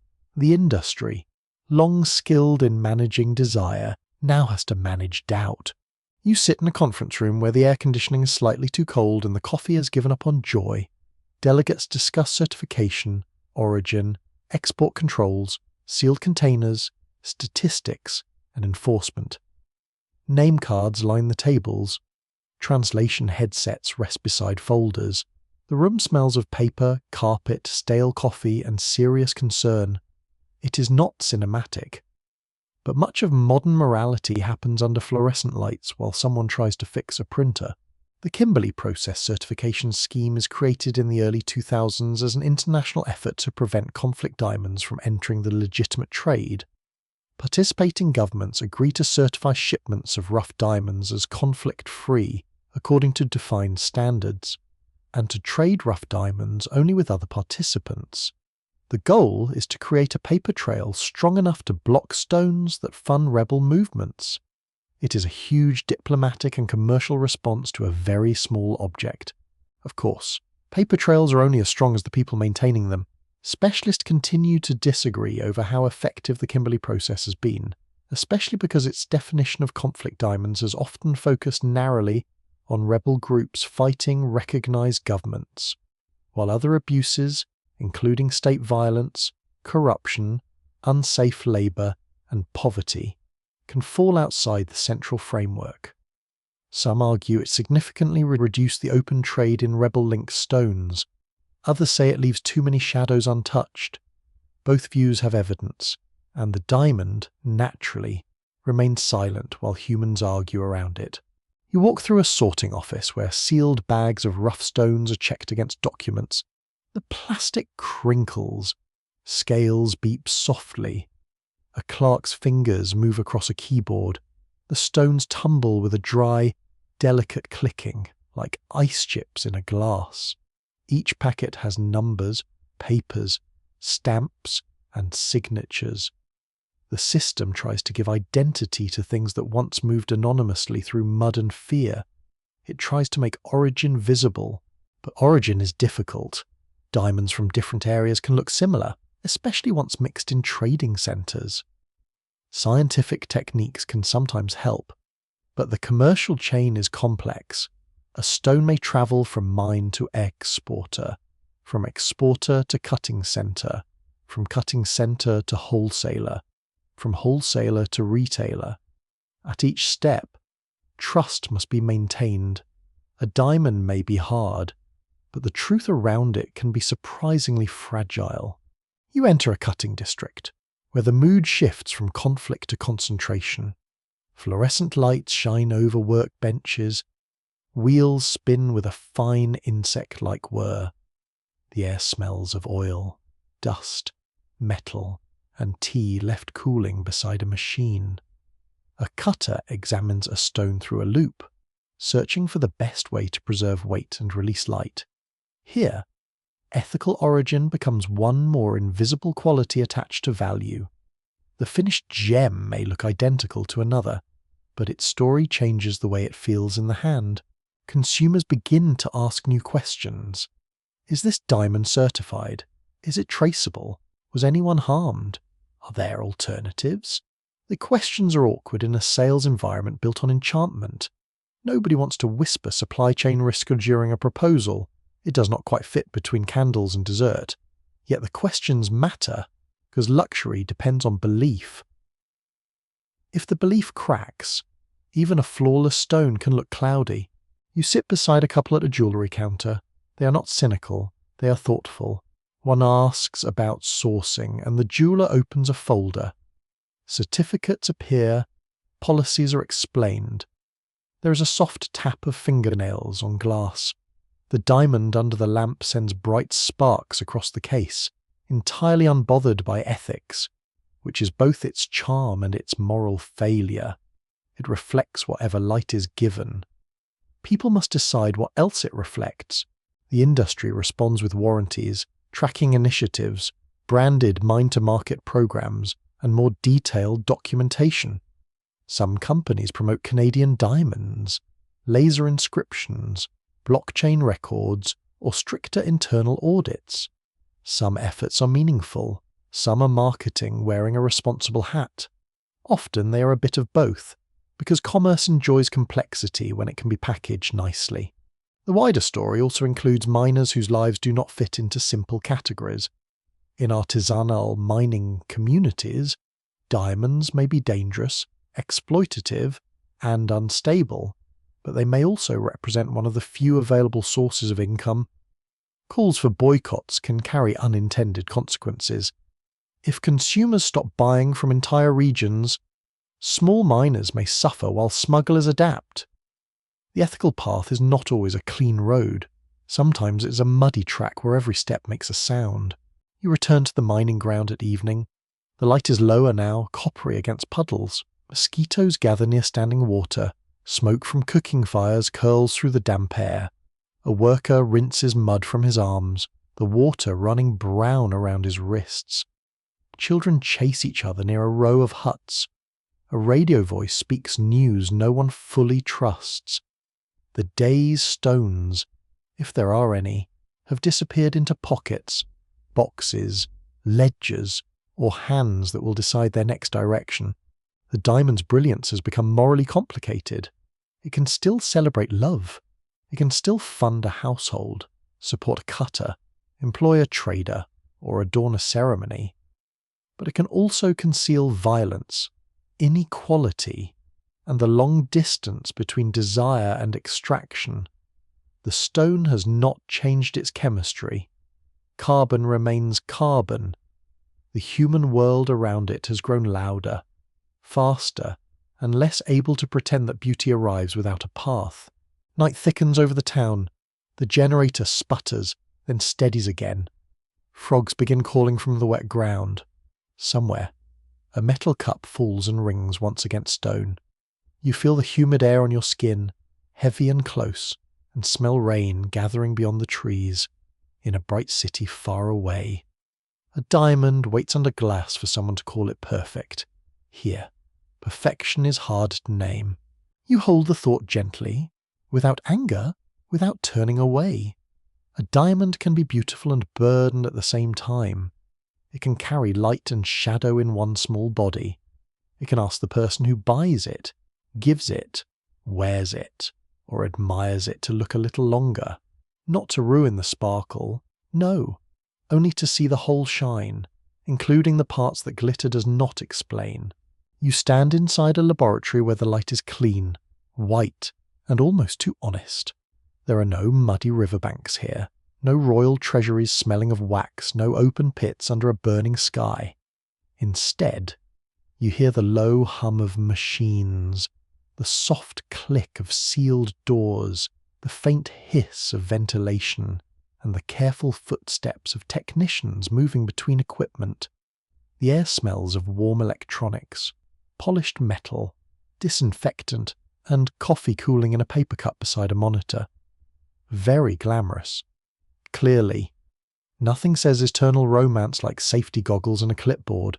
Yet in this quiet room, diamonds are growing, not forming by accident in deep time, not waiting for volcanic eruptions, not hiding in gravel until a hand finds them, but being created through human design. The stone that once seemed to belong only to the deep earth is now made in controlled chambers, watched by instruments, measured in hours and weeks rather than geological ages. It is still carbon. It can still be cut, graded, polished, worn, admired, insured, and argued over at family dinners. But its story has changed. The mainstream fact is simple lab-grown diamonds are real diamonds, with the same basic crystal structure and chemical composition as mined diamonds, commonly produced by high-pressure, high-temperature methods or chemical vapor deposition. The first method imitates intense pressure and heat. The second lets carbon atoms settle layer by layer from a gas inside a chamber, like frost forming with a very expensive education. Both can produce stones beautiful enough to make old market assumptions cough politely into a napkin. You lean toward a viewing window. Inside, a diamond seed rests in the machine. It is tiny, controlled, almost humble. Around it, conditions are arranged so carbon can join the growing crystal. There is something soothing about the process, the hum, the steady numbers on screens, the patient glow of indicators. Human beings, those restless creatures who once chased stones through rivers, courts, colonies, and wars, now ask machines to grow brilliance on schedule, naturally. Once we learned how to make the rare thing, we immediately began worrying whether it still counted as rare. Very on brand for us. You leave the laboratory and enter a modern jewellery showroom. The floor is pale stone. The lighting is soft and flattering, the kind that makes every ring look like it has just forgiven someone. Glass cases gleam. Velvet trays sit in tidy rows. The air smells faintly of perfume. New carpet, metal polish, and cold air conditioning. A salesperson opens a case and places 2 diamonds side by side. One mined, one lab-grown. To the eye. Both catch fire. Both flash white and blue. Both are clear enough to look like small pieces of frozen weather. You pick up the loop, its black rim is cool against your fingers. Under magnification, the stones reveal tiny internal worlds inclusions, growth patterns, hints that trained graders can interpret. Advanced testing can separate most lab-grown diamonds from mined stones, but the ordinary viewer sees beauty first. The sparkle is democratic, which makes luxury a little uneasy. If light behaves the same, where exactly does the extra meaning live? Price becomes part of the drama. Lab-grown diamonds have often cost less than comparable mined stones, and their prices have fallen sharply as production has expanded. This changes the emotional math of jewellery. A person might buy a larger stone for the same budget. A couple might choose beauty without the same financial strain. Another buyer might still prefer mined origin, because rarity, tradition, and ancient natural formation matter to them. No one in the showroom says the quiet part too loudly. Value is not only what something is, it is what people agree to believe about it. Scholars and market analysts continue to disagree over whether the diamond's future will be divided by origin, price, ethics, branding, or emotional tradition. Some see lab-grown stones as a permanent disruption to mined diamonds. Others argue that mined diamonds will survive as a luxury category precisely because they are finite, ancient, and tied to Earth origin narratives. The debate is not only scientific, it is cultural. A diamond is a mineral, yes, but it is also a tiny stage where society performs ideas about nature, status, love, responsibility, and taste. You hear that debate in the voices round you. One customer says lab-grown feels ethical and sensible. Another says mined feels more romantic because it took billions of years. A third just wants the ring to look amazing and not require selling a kidney, which is a practical position rarely honoured in poetry. The salesperson smiles with professional serenity, navigating science, sentiment, and budget without startling anyone. In modern jewellery, knowledge itself becomes part of the sale. A quirky new tidbit enters the room. Some companies make memorial diamonds from carbon extracted from hair or cremated remains. The idea can sound strange at first, perhaps even a little too intimate. Yet it speaks to the same old longing diamonds have always served.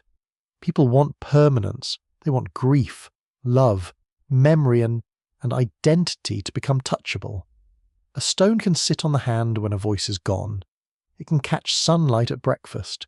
It can become a private ritual, small enough to wear, hard enough to outlast many ordinary things. Strange. Yes, but human completely. You step into a cutting workshop where both mined and lab-grown stones meet the same discipline of angles. The room is bright, with magnifying lamps bending over benches like metal flowers. Wheels spin with a fine, dry whir. The smell is oil, dust, warm machinery, and tea. Cutters study each crystal, planning how to preserve weight and release brilliance. Here, origin matters less to the wheel. Carbon meets diamond dust. Facets appear. Light is taught where to go. A finished lab-grown stone is placed in tweezers and turned under a lamp. It sparks cleanly.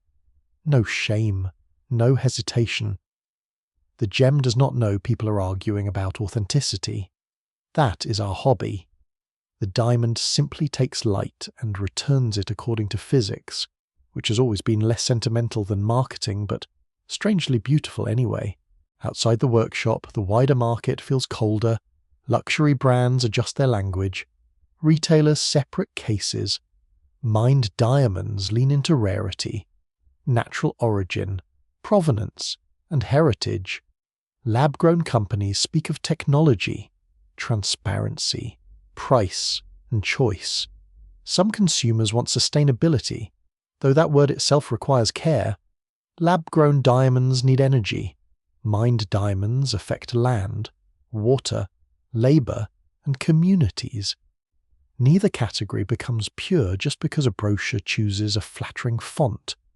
The responsible question is not only mine or lab, it is also who made it, under what conditions, with what impact, and who benefited. You walk through a city street at night. Rain has just passed, leaving pavement glossy under storefront lights. Cars whisper through puddles. A delivery bicycle rattles over a grate. You smell wet asphalt, roasted food from a nearby cart, perfume from a doorway, and the mineral coolness that rises from stone buildings after rain. In a jewellery window, diamonds glow under perfect lights. Behind you, someone laughs into a phone. In front of you, a ring turns slowly on a display stand as if it is thinking very carefully about capitalism. The modern diamond market is no longer one story. It is many stories competing under glass. There are mined stones with traceable origins. There are recycled diamonds removed from older jewellery and reset for new lives. There are lab-grown gems in classic rings. There are investment claims, fashion stones, minimalist designs, celebrity trends, and quiet personal choices.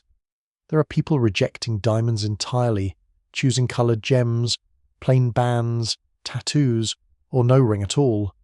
The old command that love must look one way has loosened, not disappeared, of course. Social pressure is a durable little creature, but it has loosened. You sit with a couple at a kitchen table, far from the showroom. The light here is warmer and less dramatic. A kettle clicks off. The room smells of tea, toast, dish soap, and rain through an open window. On the table are 2 ring options, a budget spreadsheet, and a cat who has decided to supervise without qualifications. The couple talks not only about size or sparkle, but about debt, values, family expectations, and what the ring should mean. This conversation is ordinary, and that is why it matters. The diamond's power now depends less on kings and more on private decisions made under kitchen lights. Perhaps that is where its long rule softens.